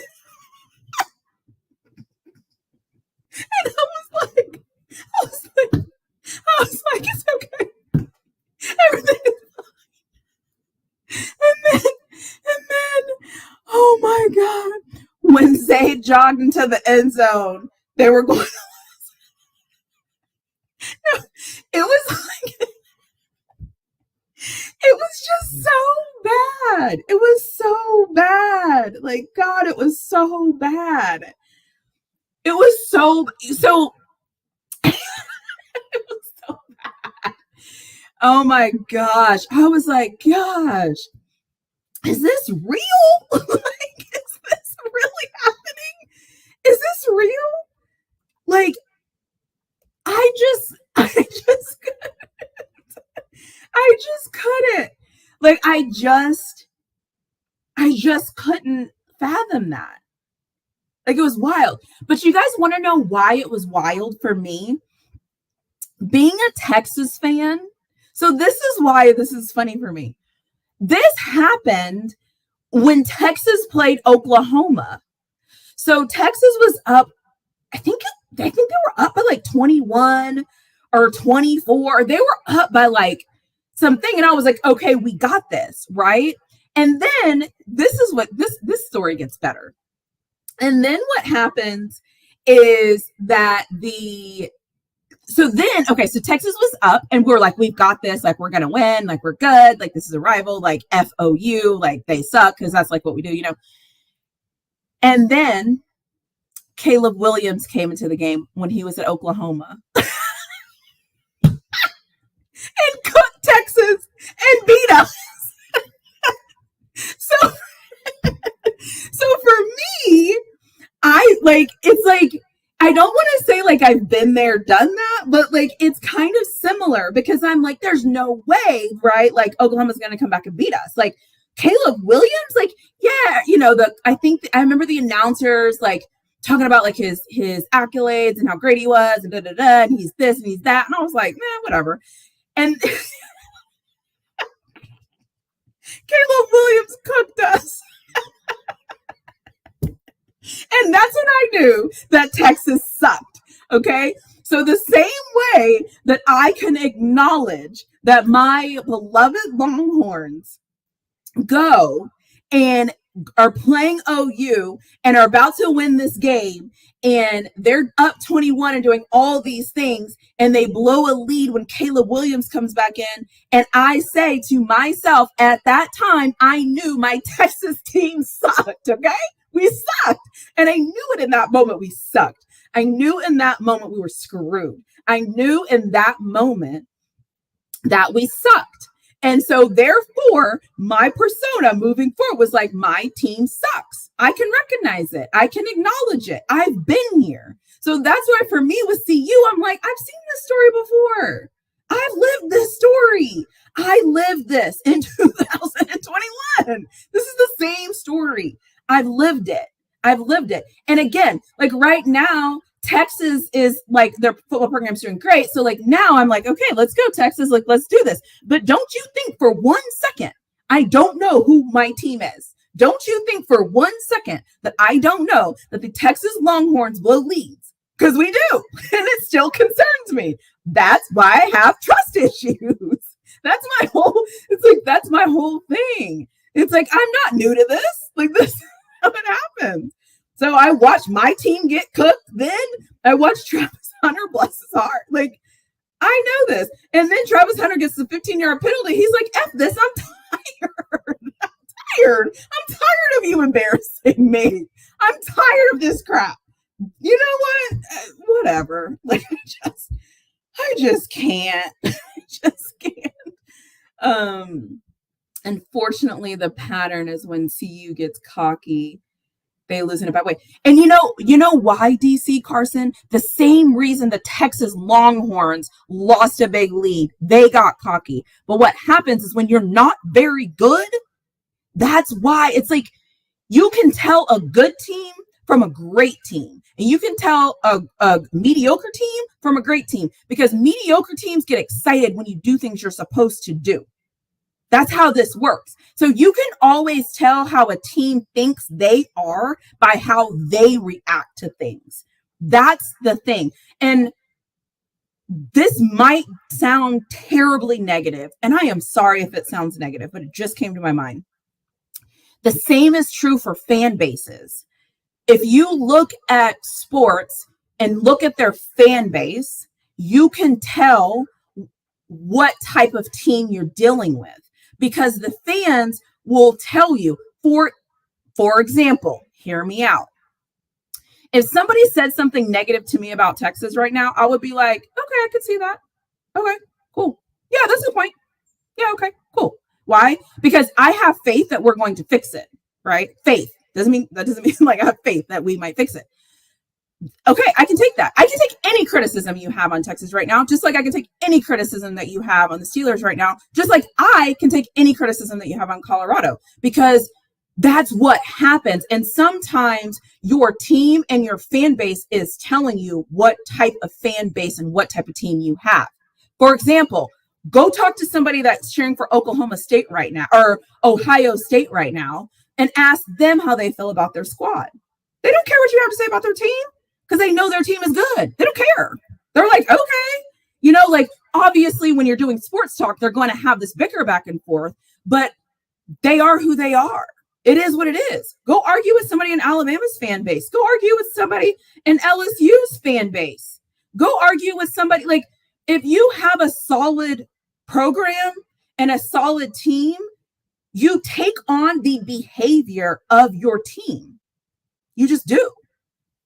When Texas, listen, back, like, okay, so we had like Vince Young, Colt McCoy, right? So we were like really good, right? And our fan base was one way. And then when we had our down years, like, we were defensive, we were angry, we were vicious, because we were like, it's kind of one of those things where it's like, you know that you're not very good, but you're frustrated that you're not good, so you almost lash out because that's how it is. And that is just fandom. It's just fandom. It's okay. It's just fandom. It's totally just fandom. Similar with the Steelers. Like, people are like, yeah, yeah, Russell Wilson, like, who cares? Who cares? Yeah, I don't know. Who does care? I don't care that you don't care. Because, like, I know who we are as an organization. Like, I don't care. And it's like, that's just how it is. That's just how it is. My problem with CU last season was every week they made a player. Every week we knew somebody's name. every week. And I'm not good at player names. I'm really good at remembering like numbers.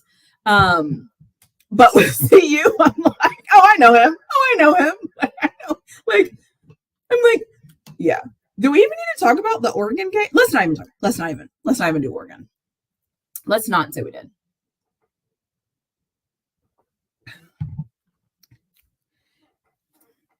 I feel the same way about Bama criticized.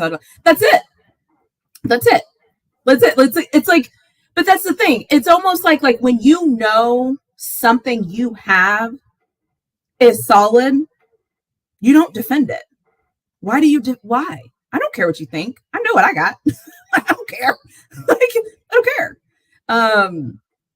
And like, I don't really do a lot. Like, I will obviously, like, I will go on panels and I will talk sports and I will do different things. But a lot of like my sports talk is amongst like the people that I know and my like group of friends and my group of whatever.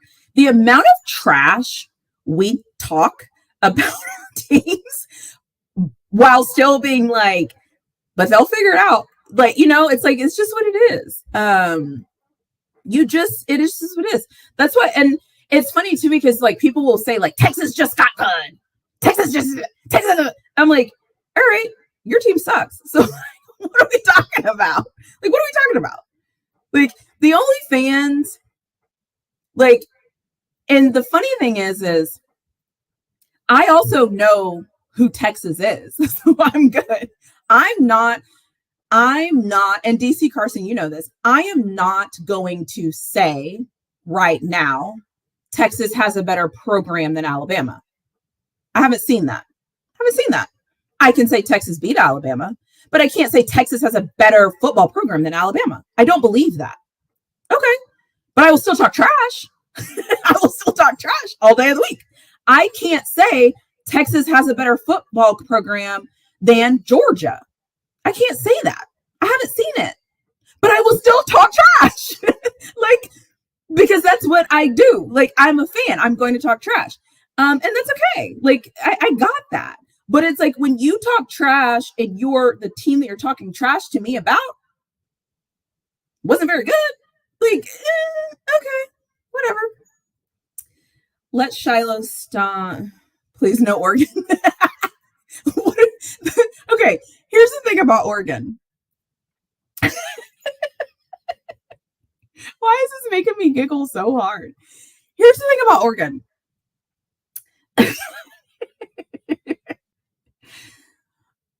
Put something in the chat. Put a smiley, any emoji you want in the chat. If when they went for it on 4th down, you were like, we don't stand a chance. Just let me know. Was that the moment that everybody decided we didn't have a chance? I'm just curious, because when they lined up, it didn't look good from the jump. I was like, there's no way we can't stop these guys. Like, we can't stop these guys. And then when they stopped them and they had the fake punt, I was like, oh yeah, we lost. We lost. This is over. So just put a little emoji in the chat if you, after the fake punt, you were like, we're done. Like, that's it. That's it. And that's it. This game's a wrap. Shiloh stomps on the O and wound up having missed games because he put a beat on them. You can't do that with some teams that are bigger. That's true. That's true. Yeah. I mean, it's just, and that's the thing. And that's my whole point is, it's like, I think sometimes, like, I remember when I originally was looking at the Oregon game, because I'm a fan, and when you're a fan, you get blinded, and you are like, no, like, it can't be this bad, right? It can't be this bad, right? And so I was like, as I'm a fan, and so I was like, we have a chance because, I had all these reasons why Colorado had a chance and all these things. And then when I saw Oregon, I was like, oh, right, reminder. Right. Okay. Okay. There's levels. And then it just went downhill from there. So I'm like, all right. Like,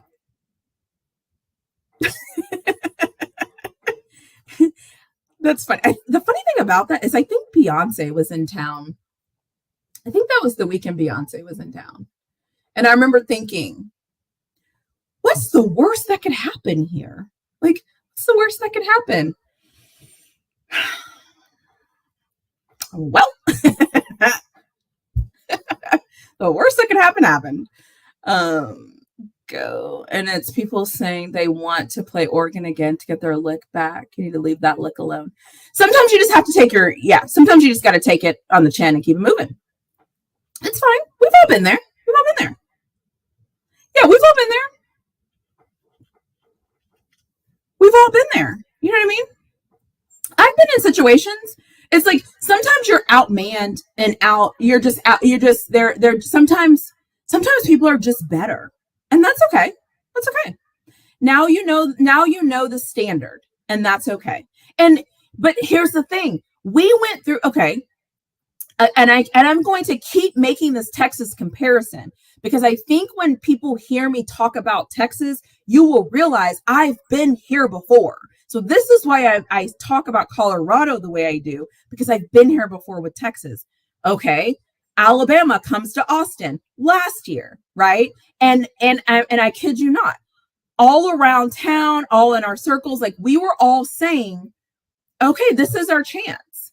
Like this is our chance to see if we can compete, because we weren't sure. Like it was our opportunity to say, like, is Alabama about to come to Austin and run us over? Like, we didn't know.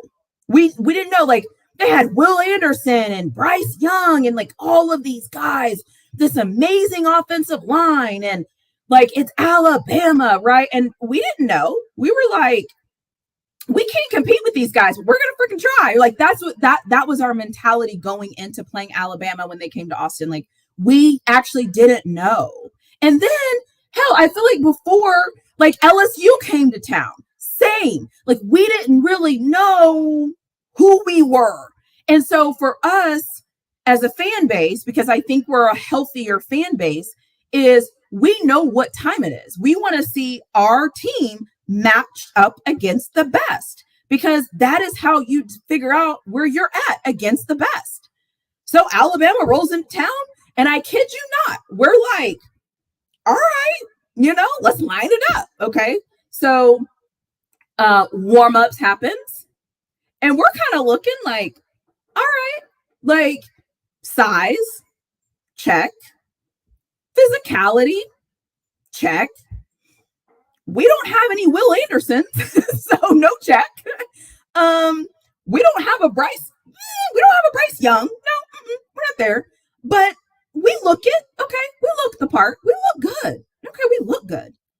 And then kickoff happens, and we're not only were we getting pressure, we were like disrupting the game, and our guys were like, they looked good.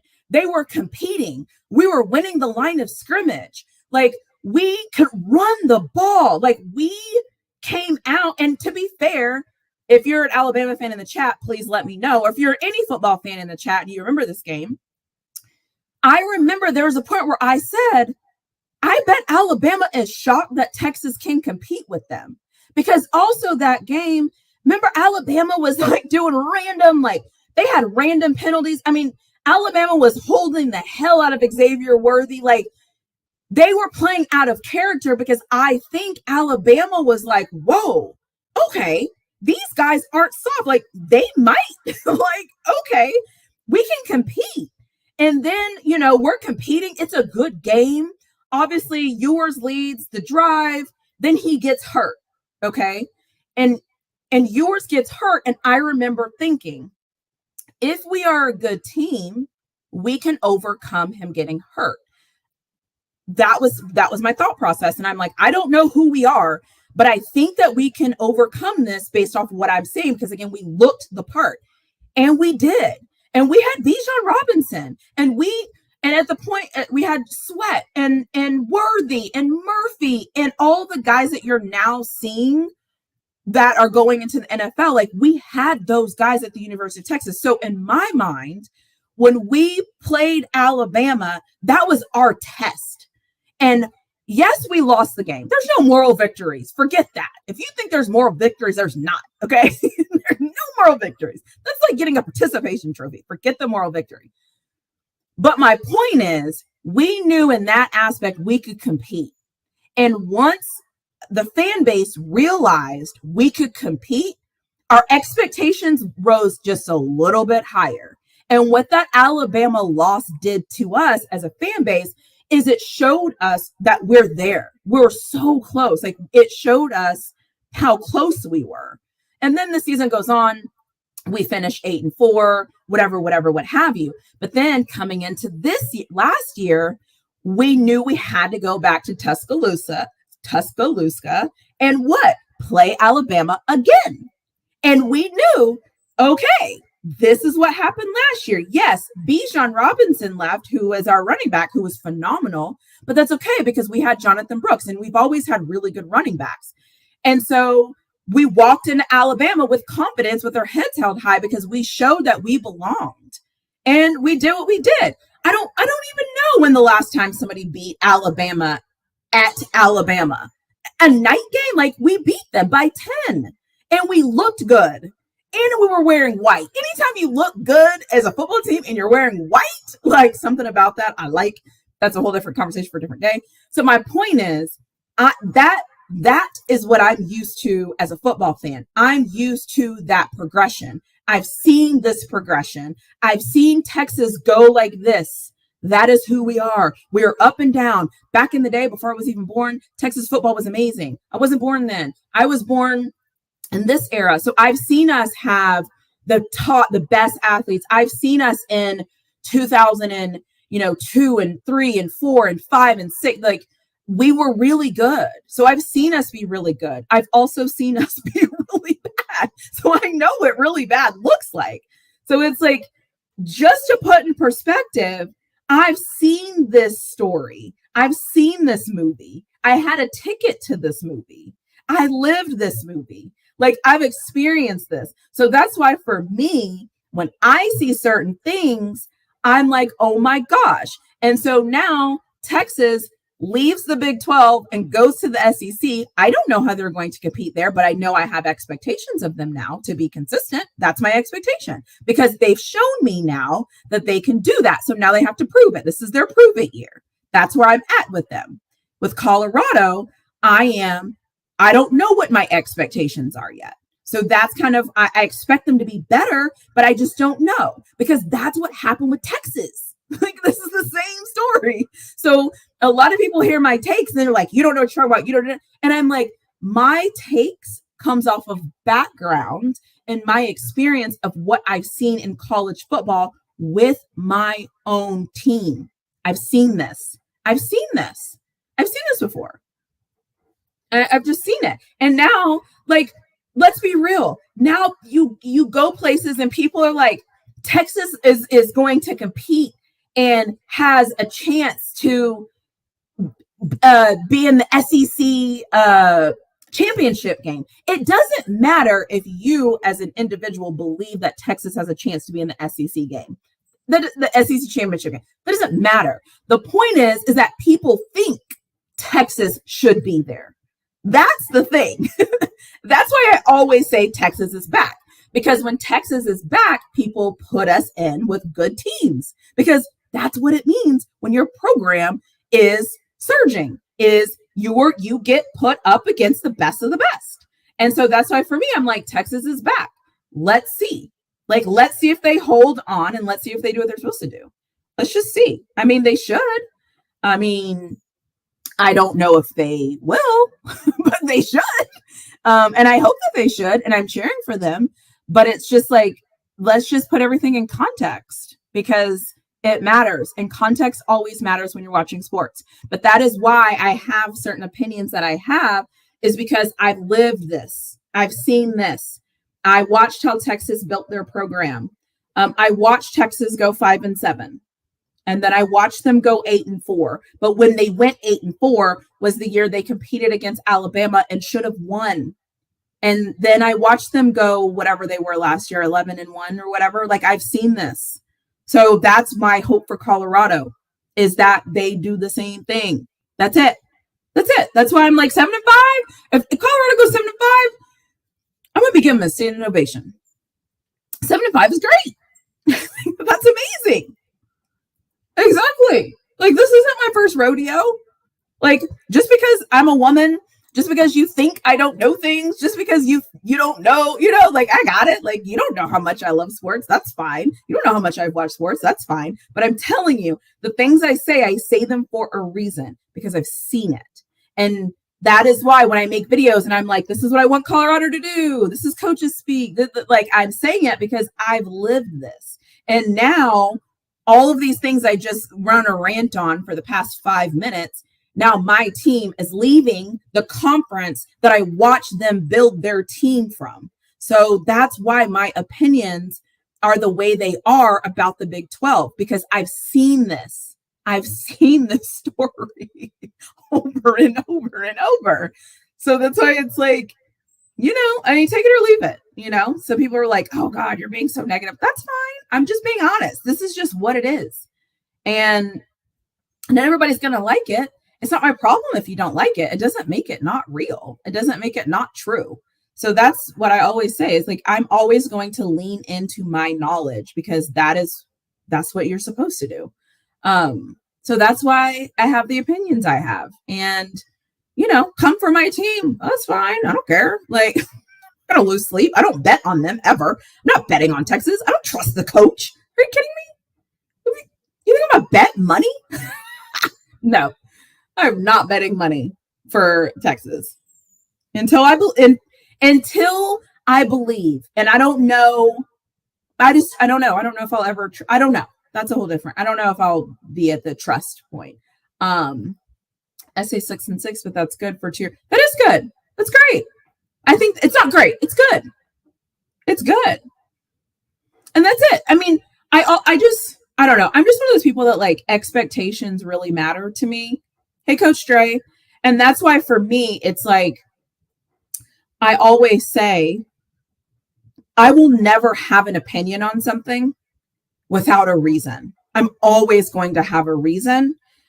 Most times I will have a reason, and I will have a little bit of history, and then I'll put something together to come up with a complete thought. I don't just have thoughts. Sometimes I do go out on a wish. I'm like, I can't tell you why. I just hope it happens, so I'm going with it. And I just want to be delusional, so leave me alone.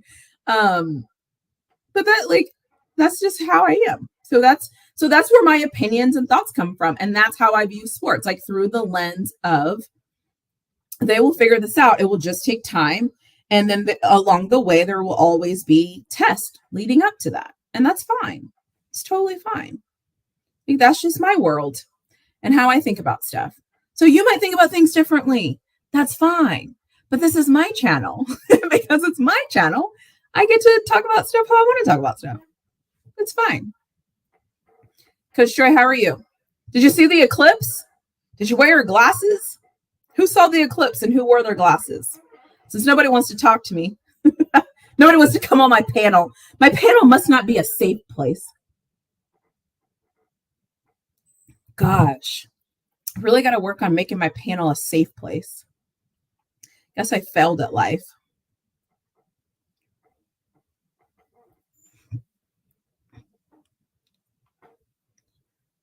I'm such a failure. Hold on, my security is going off. Why? Why?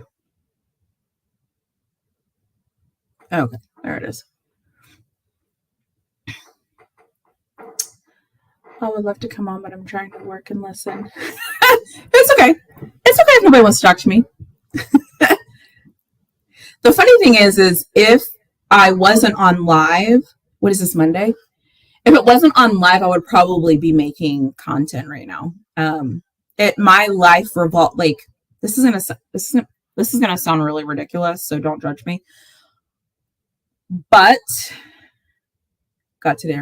I'd rather listen. I can't believe that's funny. I can't believe that you really listen to me talk, but it's fine. So funny story. Don't judge me or judge me. I don't care. My life revolves around Monday night football and Thursday night football. so, so because it's not in season right now, I usually record content on Mondays and on Thursdays because when football picks back up, I need to keep these days like unavailable. And now it sounds like I like sometimes I'll like go watch high school football on Friday or like volleyball on Friday or different things like that. But I'm realizing that I need to like do something about my Friday nights. So usually on Mondays and Thursdays, if I'm not on live, I am probably recording content like about something. Because when NFL is in, there's a Monday night game and a Thursday night game. So I've always like kept these days open. So like whatever.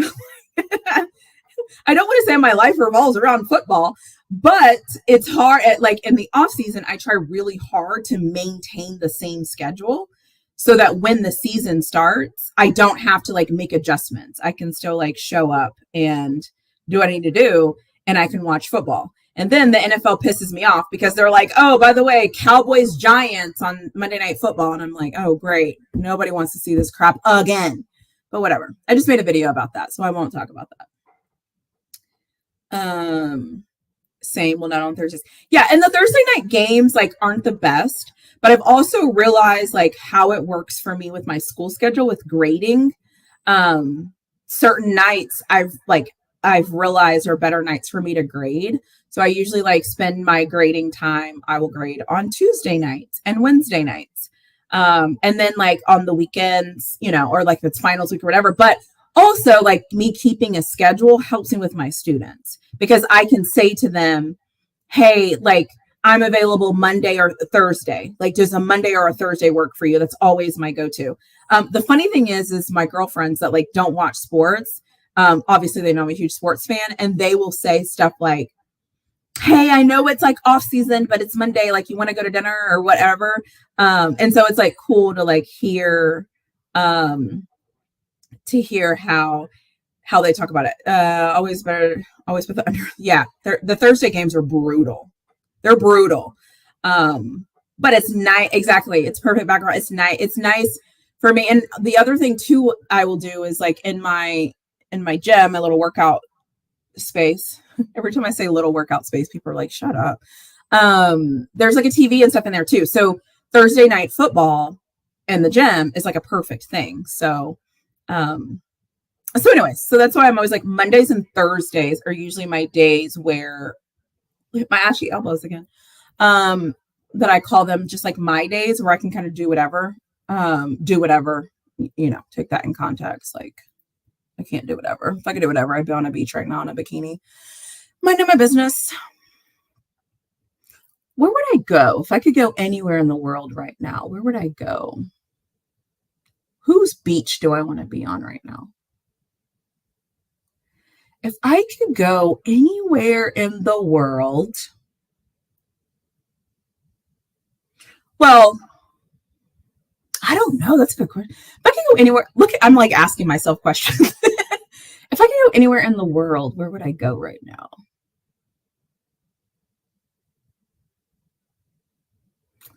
I think if I could go anywhere in the world right now, I would go back to Australia in a second. I think that would be my thing. I think if I could go anywhere right now, I would go to Australia.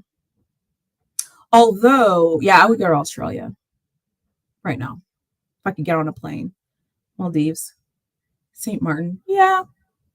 Yeah, those are nice. The reason why I chose Australia is because I could do a little bit of everything. And I feel like those two places are very exclusive.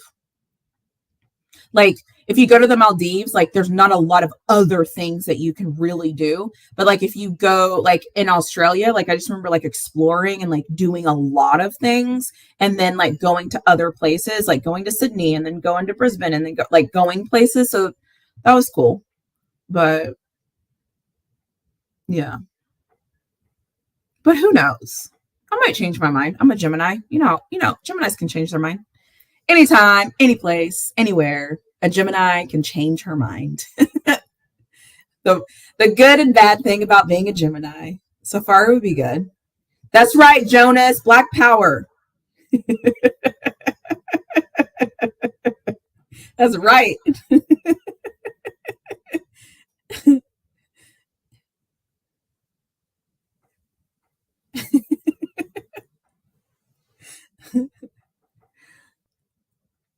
I just like, but you know what? I think I need to change that because I think right now it's winter. Are they in the? I think they're in the southern hemisphere, so it's winter, right? Are they in the southern hemisphere? I think they're in the southern hemisphere. Yes, I think it's winter right now in Australia. So I don't want to go there in the winter. I don't want to go there. I changed my mind. I don't want to go anywhere in the southern hemisphere in the winter. No. Because they have opposite seasons. Yes. Because I went to Greece. Yeah, and when I went to Greece, yeah. So I don't want to go there. Change of plans. Abort that mission. We don't want to go there. It would be cold. I don't want to go somewhere it's cold. I want to be in my bikini. Where would I go in my bikini? Somebody give me a place where I want to go to wear my bikini in the northern hemisphere where it's warm. I mean, Hawaii's always a good bet. Like you could always go to Hawaii. But we have to be more dynamic than that. Yeah, it's definitely winter in the northern hemisphere right now. We don't want to do that. What other questions? Anybody else have any questions that I can answer?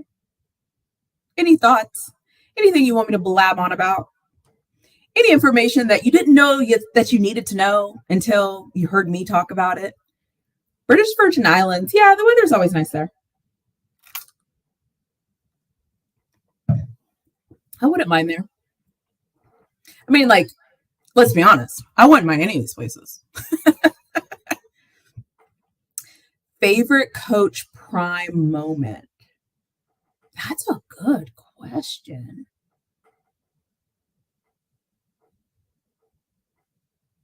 So, you know what my favorite moment is?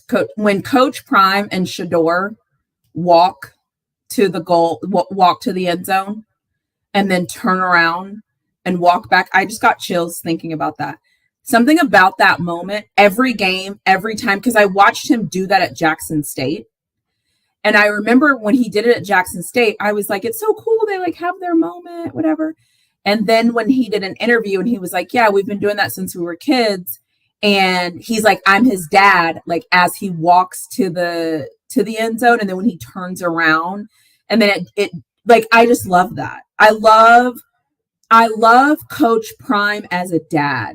I have a really great dad. I'm super close to my dad. I'm super close to both of my parents. But it's different. Like I have a different relationship with my mom that I do with my dad. And something about that moment of him, like just taking that time to like have it with Shador and then turn around and walk back. Every time he does that, I love it. I will say like, this is going to sound really weird, but I've been thinking like, if he coaches next year, like who's he going to have that moment with? Like, who is he going to walk down and walk back with? Like, he's been doing that. He's been doing that for what? He said he's been doing that Shador's whole career.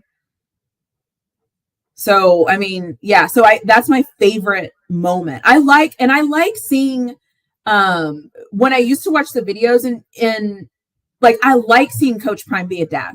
I think that a lot of people like don't have dads, and I think that moment means so much, and it gives me chills every time. So that would definitely be my favorite moment. Be careful, really flawed. Somebody might say my house. My house for what? What are you talking about? Say my house?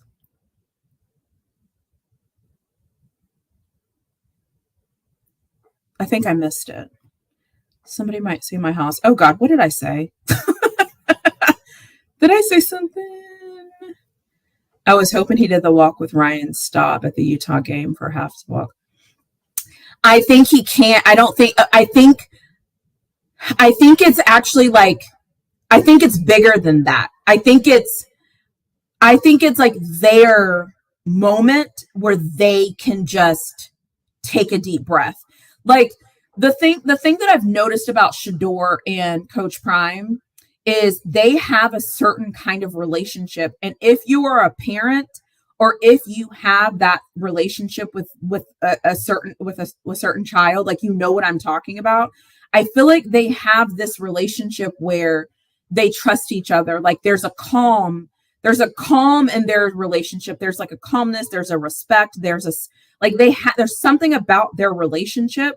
And I think that moment is about more than football. I think it's about like just taking that deep breath. And I'm putting all these words into their mouth, but it feels like a different type of moment. It doesn't feel like I don't know. I didn't expect him to do it with Staub because I don't think it's really about that. I don't think it's really because he's his QB1. I think it's because there's something that they have that they both like need that. They both need it. I could be wrong. Like I'm making all this up, but I really think it's not the fact that he's his quarterback. I think, whatever, but I don't think that that's the story. I think that there's something about that moment that like feels comfortable and safe and almost like, let's go to battle kind of thing. Like, I don't know if I'm making sense, but that's kind of how I see that moment. When he told the player on the sideline, "I love you, boys," sound like a hood uncle. Is a few points ago. Oh, okay. Oh, was that when? What? Oh, was that when I was like, where do you want? Where should I want to go, or where do I want to be, or something like that? And you're saying that somebody would say my house. Listen, if somebody comes on this live and like tries to shoot their shot, like, guys, come on, come on, guys. When he told college bound, my husband's right next to me, but I hope your day is well.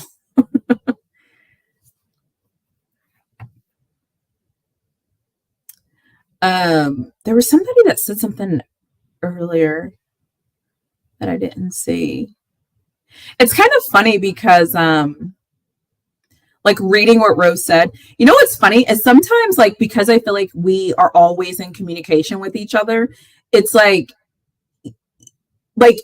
we know each other, but like we don't. So there's like this weird thing where it's like, I see you every day. I talk to you every day. We have similar interests.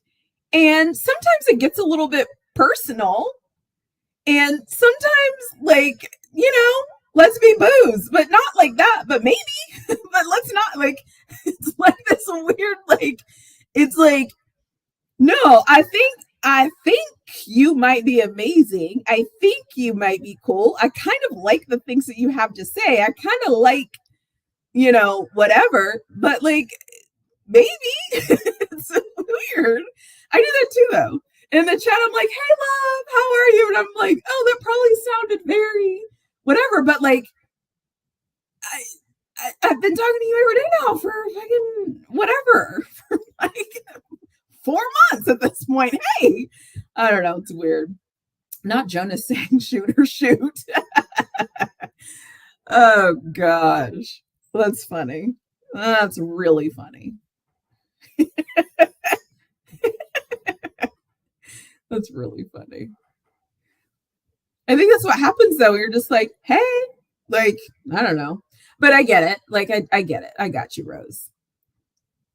Sometimes I catch myself saying things, too, and I'm like, oh, God, I hope they take that the right way. Or I'll say something, I'm like, oh, God, that sounded like, whatever. but it's hard because we do, like, I feel like, I mean, seriously, we're often in the same spaces for days after days after day. You kind of feel like I talk to some of y'all in chats more than I talk to my family. Like, there's certain members of my family that I haven't talked to. Like, and when I say family, I'm talking about like just my brothers and sisters. Like, I talk to some of y'all more in these chats than I talked to them in the past week. And we're just talking about whatever. So it's like, we're our own community that we don't know each other. It's like a family reunion, actually. It's actually like a family reunion. And then you go to the family reunion and you're like, oh, we're cousins? Oh, how are we related? But it just happens in a chat. It's just different. It's just different.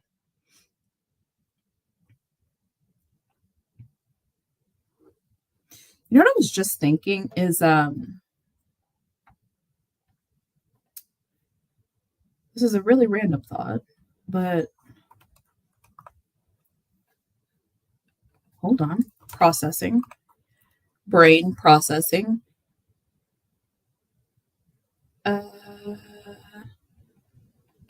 Brain is not processing. Okay, never mind. I'm tripping. Wait, what's today? Oh, today's the 8th. Today's the 8th. Okay, sorry. Thought today was a different day.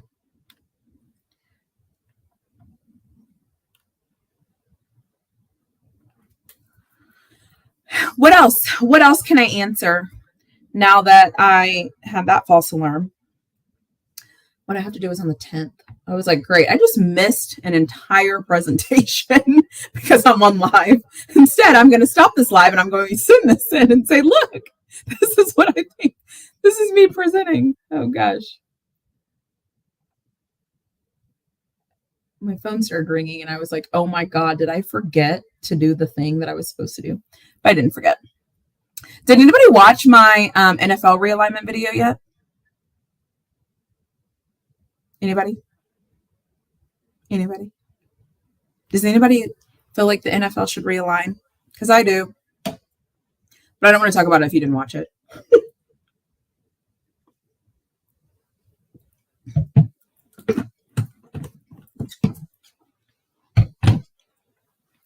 Wait, that released today, right? Yeah. Oh, is everybody gonna join me for the pre-transfer portal live? That's coming up. Vacationing with kids. No ... We need real comments. Yeah, I did a whole like NFL realignment thing because that's what I do in my spare time is just think of things that I think should change in the world and then make a video about it and then put it out there and then see what other people think. I kid you not. That's actually how I come up with these things. Hey, Technically T, how are you, love? About to go watch and Bible study. Yes, we're having. So I scheduled this for the ladies. So ladies, we decided we're going to have a live and we're going to give all the positive, amazing juju to the Colorado Buffaloes to go get amazing talent when the transfer portal opens. So the ladies of Colorado, the internet YouTube women of Colorado are coming together and we're going to send out positive vibes to CU. And if you want to come on the panel, you don't have to be a woman, but we're going to lead us off. Okay. We are going to lead us into the start of the promised land. Okay. We're going to come together and we're going to praise and we are going to clap and we are going to talk about how amazing we got this. Her Moments is going to be a part of this. Right. Her Moments, you said you're going to come up, right? Like, we're going to have a moment for the ladies to praise and talk about what we know Colorado is going to get, okay? Not what we think, not like, no, what we know Colorado is going to get out of this portal, okay? All positives. We are coming, we're going to bless this transfer portal before it opens. And it's just going to be full of love and light and full of, we got this, okay? We totally got this. And if nobody wants to come up and talk to me about how great of a thing we're going to do, then that's okay. I will be here. I will hold down the fort and I will talk about, we've got this. We're going to do this. We're going to do this because we're going to, yes, we are going to be saying portal prayers, okay? We are not above anything. I am not above hoping. I'm not above praying. I'm not above anything when it comes to CU getting players. I'm not above it, okay? I am not above it. I'm not above it.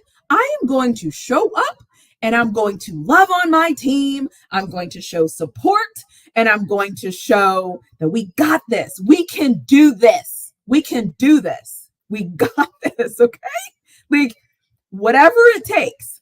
I am going to lead the women delegation in saying, we got this, okay?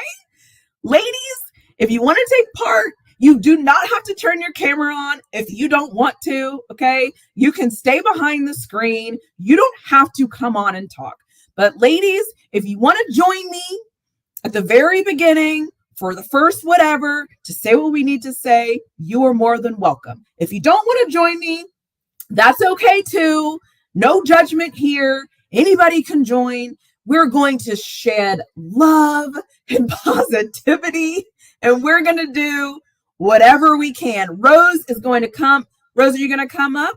Are you going to be a part of the positivity of the, we got this? We're going to give that woman's touch, that woman's love, that woman's support. We're going, okay, when the transport closes, yeah.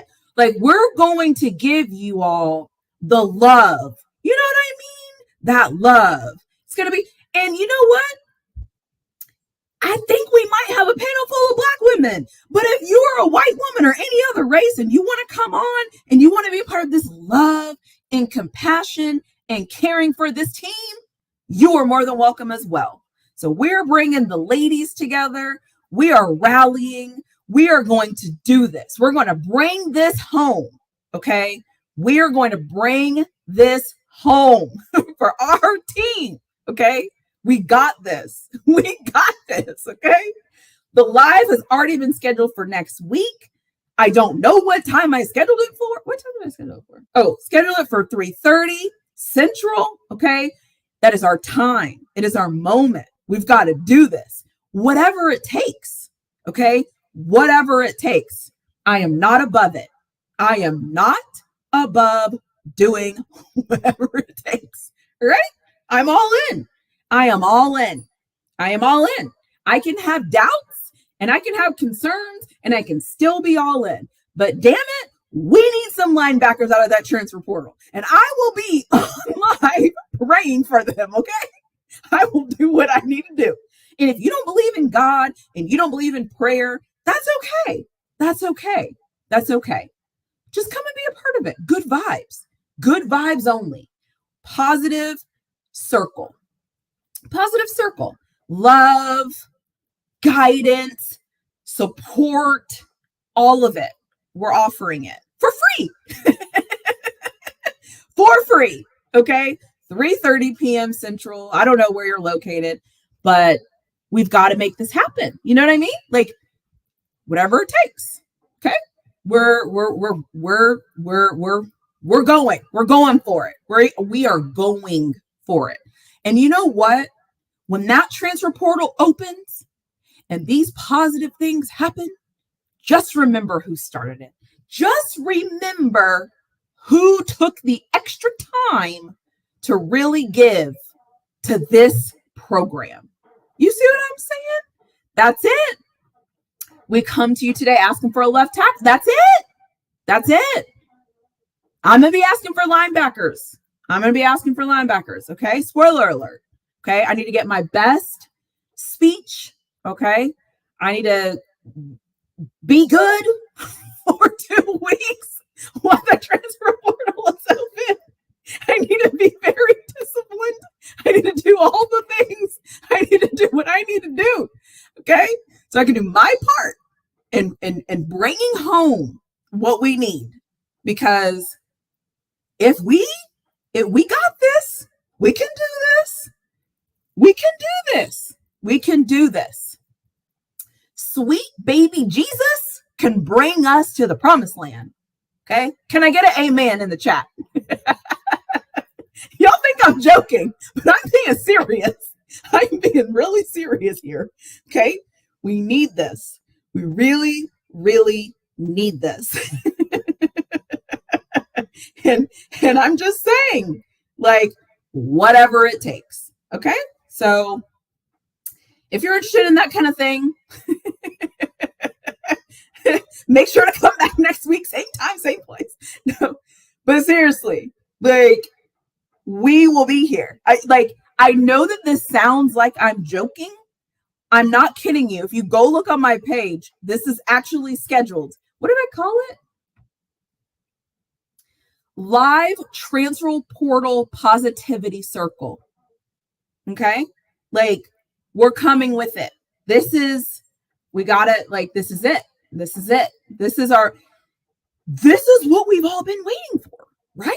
I mean, this is it. I mean, and like this is what everybody keeps saying. The transfer portal, the transfer portal, the transfer portal, the transfer portal. In the spring, the transfer portal, we're going to get it. This is what we've been waiting for. I mean, this week, you might see some videos about what I think about the transfer portal, but hey, who cares? I'm going all in. I'm going all in. I'm betting it all on black. I'm going all in. I'm putting all my chips in. We're going in on black on the 15th. We're going all in. Like, this is our moment. This is it, right? Like, this is it. Like, I'm not doing this for the University of Texas. I'm not doing this for the University of Texas. Hook 'em. But I'm not doing this for them. You know why? Because I'm committed to Colorado getting better. That is my commitment. That is my solemn vow. Okay, sorry. I'm committed. I am all in. I am going all in on Colorado. So, ask yourself, what are you doing? How are you going all in on Colorado? How are you spreading positivity? What are you doing? How are you supporting this program? I'm supporting us by hoping we get good players. I'm bringing some people together. Like, what are you doing to support Colorado? Everyone wants to talk about me and me liking the Longhorns and this and that. And what are you doing to support Colorado? Are you being positive? Are you going to have positive prayer circle? Are you going to do this? No, somebody has to do this. Okay. So we got this. We are going to lead this delegation. We got this. Okay. We're getting all the people that we need. Okay. In the transfer portal. Let's get DJ Lundy back. We will send a prayer for him. Do we want him back? Is he good? Is he like, would we say Lundy is like, I didn't buy this Travis jersey for nothing. I know that's right. The live on the 30th should be left. Okay. Yeah, you know what? I like that. Yeah. Let me get that one scheduled too. I gotta find another cute picture because I like doing like cute pictures on my thing. Well, I have cute pictures, and then I have the workout one that wasn't very cute. But I like doing like cute pictures because I've said this 1,000 times, but I take so many pictures of myself that I like to use them for something. But yeah, let's do a live after when it's over. Yeah, when the portal closes, I think that's a good call. Mm-hmm. I agree with that take. Yep, we'll do that. So do we want DJ Lundy back? Because like we think he's the missing piece. Like with him, we will be like really like way better? Or do we want him like, I'm trying to figure out how to say this, but like how is Lundy like rated? Like, is he good, or is he just like good? You know what I mean? Because like I kind of feel like we have like good, but if he's like great, okay. But we here's my thing. We need elite. My prayers are for elite. I mean, I'm not gonna have these like basic prayers. I mean, if I wanted basic prayers, I wouldn't pray. Like, I'm talking about, like impact players. Like a guy that comes in and we all say he's the starter. All of us, everybody, all the fan base comes together and says, oh, that's the guy. You know what I'm saying? Because like, here's respectfully, we can get guys.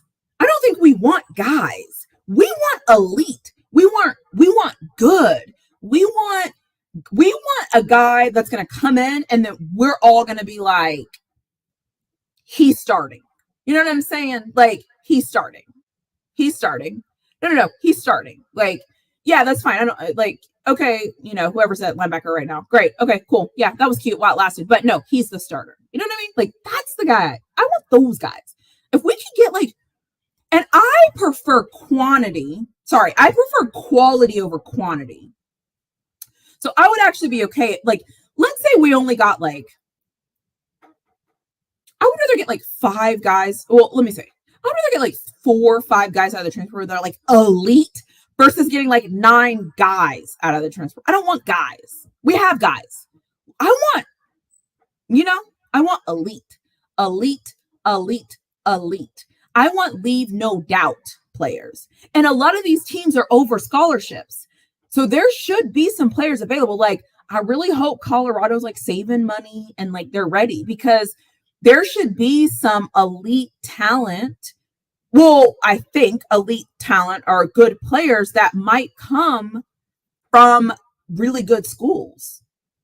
So like, this could be it. This could be the moment. So we got to go all in. I mean, we've been talking like every time somebody talks about Colorado is like, yeah, but the transfer portal's open. Yeah, but the transfer portal. Yeah, okay, time is now. Like, let's get them. Elite players. I think he was the highest rated run stopping linebacker in college. Really? DJ Lundy was? Is that true?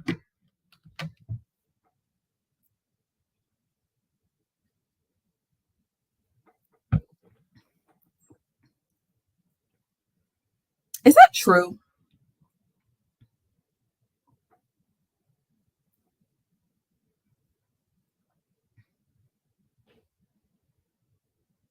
Huh. He was very highly rated. I mean, listen, cool. We will take him. Highest rated. Okay, it is true. Cool. Perfect. So give me a DJ Lundy times 2. Give me 2 of them. Okay, give me 2 DJ Lundys, a side of an amazing defensive tackle. Like, when I say amazing, I don't mean like, oh, he's good. No, give me 2 DJ Lundys,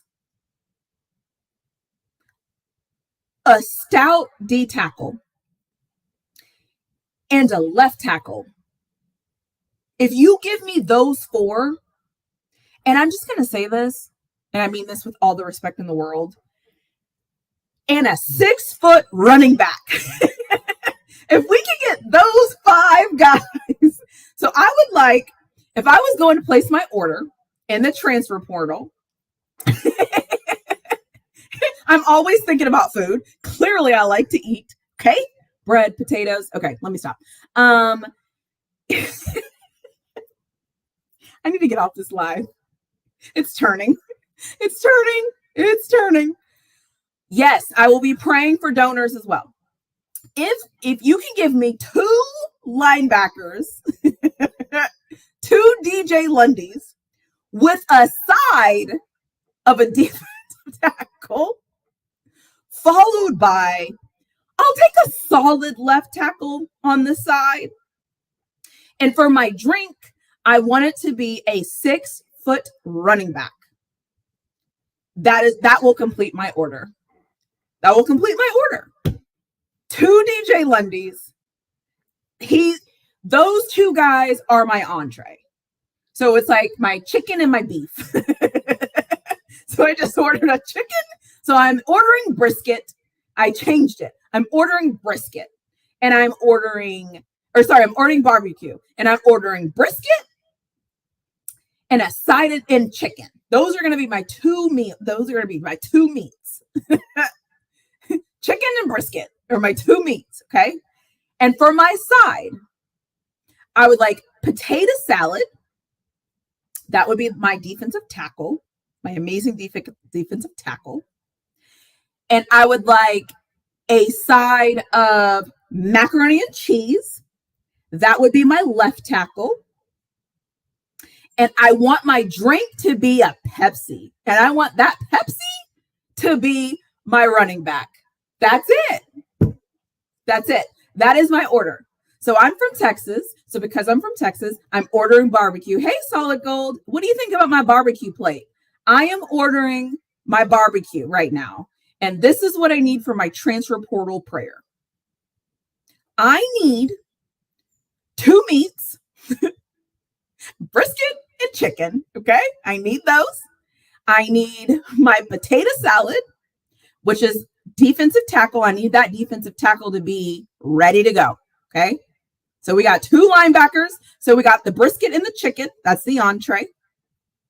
I need a defensive tackle. Okay. Solid. Need him. He's my potato salad. I need some macaroni and cheese. I need that left tackle. I need a left tackle. And it's not that I don't want Seton to start, but I need somebody that can come in and push him. And I need that left tackle. I need a second one. And I need my drink is going to be a Pepsi. And for my drink, I need that drink to be a running back that is 6 foot. Those are the five. Those are my top five. Those are my top five. That is what I need. That is my brisket plate. Okay. My dessert is going to be the donors. I need money. Okay. We need a lot of money to come in. Okay. I think, because the way that I look at football, I don't know what Coach Prime said last year. I think he was lying. But whatever he said, I don't agree with that. I believe football should be played on the inside out. And if you play football on the inside out and you fix the inside of that defense, I think the outside of the defense looks a little bit better. So if I could only pick 5, that would be where I would start. That would be my 5, because I think that those guys, so here's my example, and here's why I'm saying that. Last year, I have a video coming out about this, but last year, the University of Texas secondary was not great. I think they were rated like 115th. Not great. They were 11-1. You want to know why they won games? Because they could get pressure on the quarterback, and they had linebackers that could tackle and make plays. And because they had those two things, it helped the rest of the secondary. So I am going to go with that. And people can disagree with me, and that's fine. That's totally fine. But I am thinking about what we need. And so my prayer circle is going to be all about this. I have more. No. I have a lot more too, but I'm just saying for my top 5. Like, I think my whole point in saying this is, if we don't get 2 really good linebackers, I'm going to be concerned. If we get 1 linebacker, he has to be elite, and I might not be as concerned. If we get 0 linebackers, I will be concerned. So that's kind of what I'm saying. I'm just talking about priority. I think linebacker has to be our priority. Like, has to be. I'll replace the D tackles. I mean, we have D tackles. I agree. We have them. We have them. And you know what? Maybe Coach Sapp will come in and they will be even better. Great. Nobody ever complains on any football team anywhere, in any college, freaking high school, or the NFL, when a big guy walks in and he can dominate. Nobody ever complains. Nobody ever says, hey, this guy, this big old man, this guy, send him away. We don't need him. We're never going to send him. We'll take him. But listen, that's just what I think. Okay? Colorado could do whatever they want to do. I will provide a prayer circle, and I will hope that we can do some great things. I will just hope. I'm waiting for an Amazon package that was supposed to be here, and it's probably not going to come. Freaking Amazon. But yeah.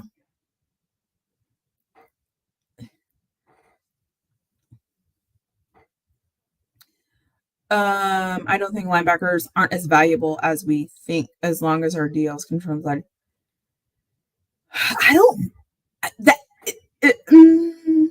I think I agree with the premise of your point. I just don't see it yet. But solid, you could be right. Your view on this could be 100% right. And I just don't see it yet. You're seeing it before I see it. And I respect that. But right now, I ain't seeing it. So take that as you will. Listen, I don't think they should fire him because I like Hart.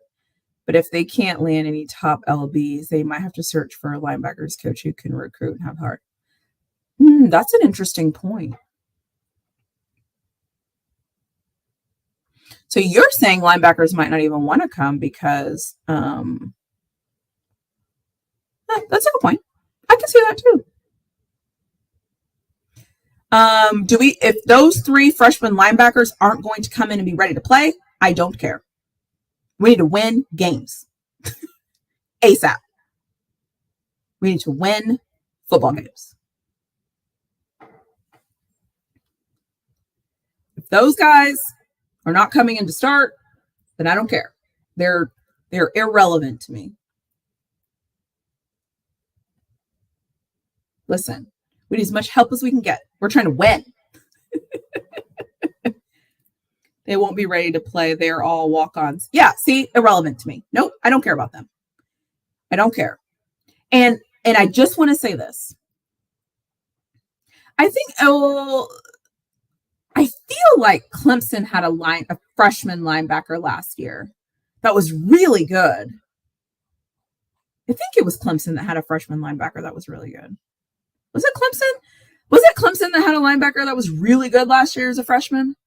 I think it was Clemson. And then was it Clemson?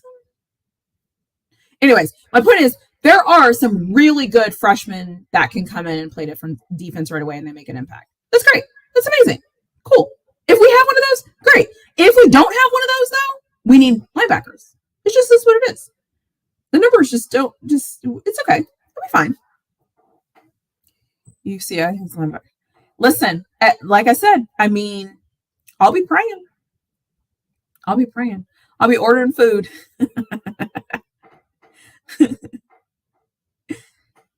I will be ordering food. I will be ordering my food, and I will hope. Now I want some brisket. I'm not going to eat it because it's so hard for me to digest red meat. But I'm really disappointed my Amazon order hasn't made it yet. Any other questions, comments, concerns? How are we feeling? Hope you're all going to be here for the the prayer circle party. Jonas, are you still in here? Is Jonas still in here? I have a question for him.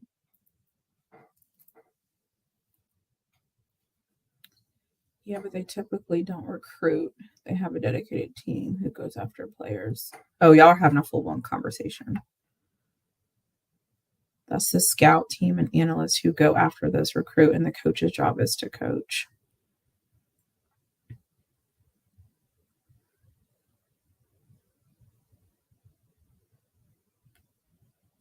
Does anybody know what programs are over the scholarship number right now? Like, does anybody know which programs will have to get rid of players because they're over? Because I think UT might be over. Like, I think we're over like 3. I think it's like 3 or 4 players right now. Is it 3? I don't know. I'm sure there's somewhere I could go look. Because like I think Oregon is over. I think Oregon is over.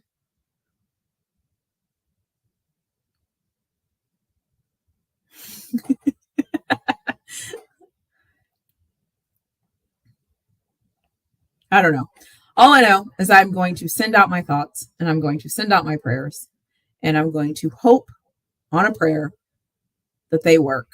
And I'm going to hope that we do everything right and that it goes perfect and that the next 2 weeks, well, starting next week, the last 2 weeks of April are going to be the best 2 weeks Colorado football has ever seen because we do everything we're supposed to do.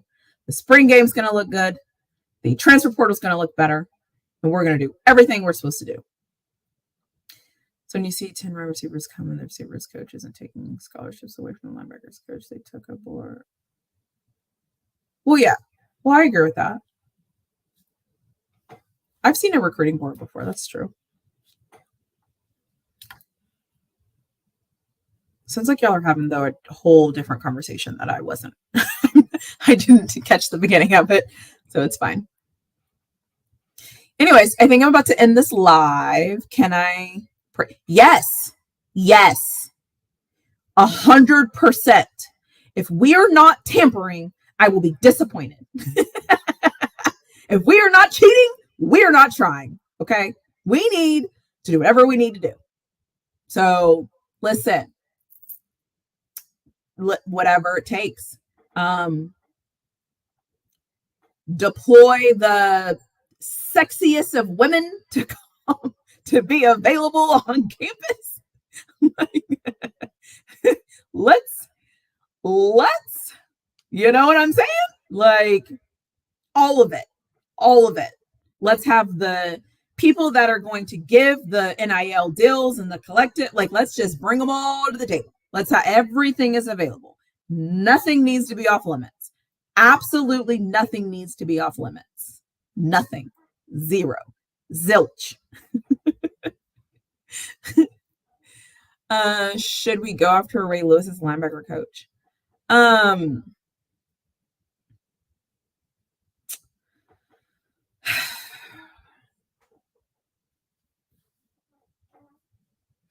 I think you can have too many alphas in a room. And I feel like Ray Lewis and Coach Prime are the same type of man as far as how they are. I don't know if they would complement each other or I don't know. Because the thing is like, so you're going to have Coach Prime, Ray Lewis, Warren Sapp, and Livingston. I don't know. Something about that seems very, I don't know. I don't know if I love that idea. I think it would be cool to like have Ray Lewis like come out and, you know, like be a part of things and like help them. I don't think I would want, like Ray Lewis reminds me of Coach Prime and just the way that they are as far as like how they talk. Both of them are very motivational. I feel like they're kind of the same. And I feel like both of them are also very alpha. And I just don't know if I like that combination together. Um, Ray Lewis, like, I don't like, yeah. Ray Lewis, like, have you ever known anybody that, like, and it doesn't even have to be somebody famous. It could just be like somebody that you just like know in your normal life. Have you ever just like known somebody that like can walk into a room and you just know that person's in the room? Like they have that. Like a lot of people say that Coach Prime is like that. I've never been in a room with Coach Prime, so I can't tell you. But some guys, when not just guys, it's like that with women too. When that person walks into the room, you know they're in the room. Like, you just know it. You can feel it. The energy shifts. People stand up. Coach Prime has that impact. Ray Lewis is the same. Like, I don't think people know how much power and stuff comes with Ray Lewis. And it's not negative. It's who he is. Like, it's who he is. I just don't know how that would work in a room together. I don't know. Maybe. I just don't know if I don't know. I would have loved Prime hiring Dancy as DC. Yeah, maybe. Maybe that works. But yeah. Anyways, I'm about to end this live. I hope all of you have an amazing rest of your day. I'm sure I'll see some of you in other chats. But yeah, I'm going live next Monday. We're going to put together a prayer circle. We're going to come together. So let's make this happen. I'll see all of you later. Bye. Thanks for watching. And thanks for those of you that are going to watch this on the playback.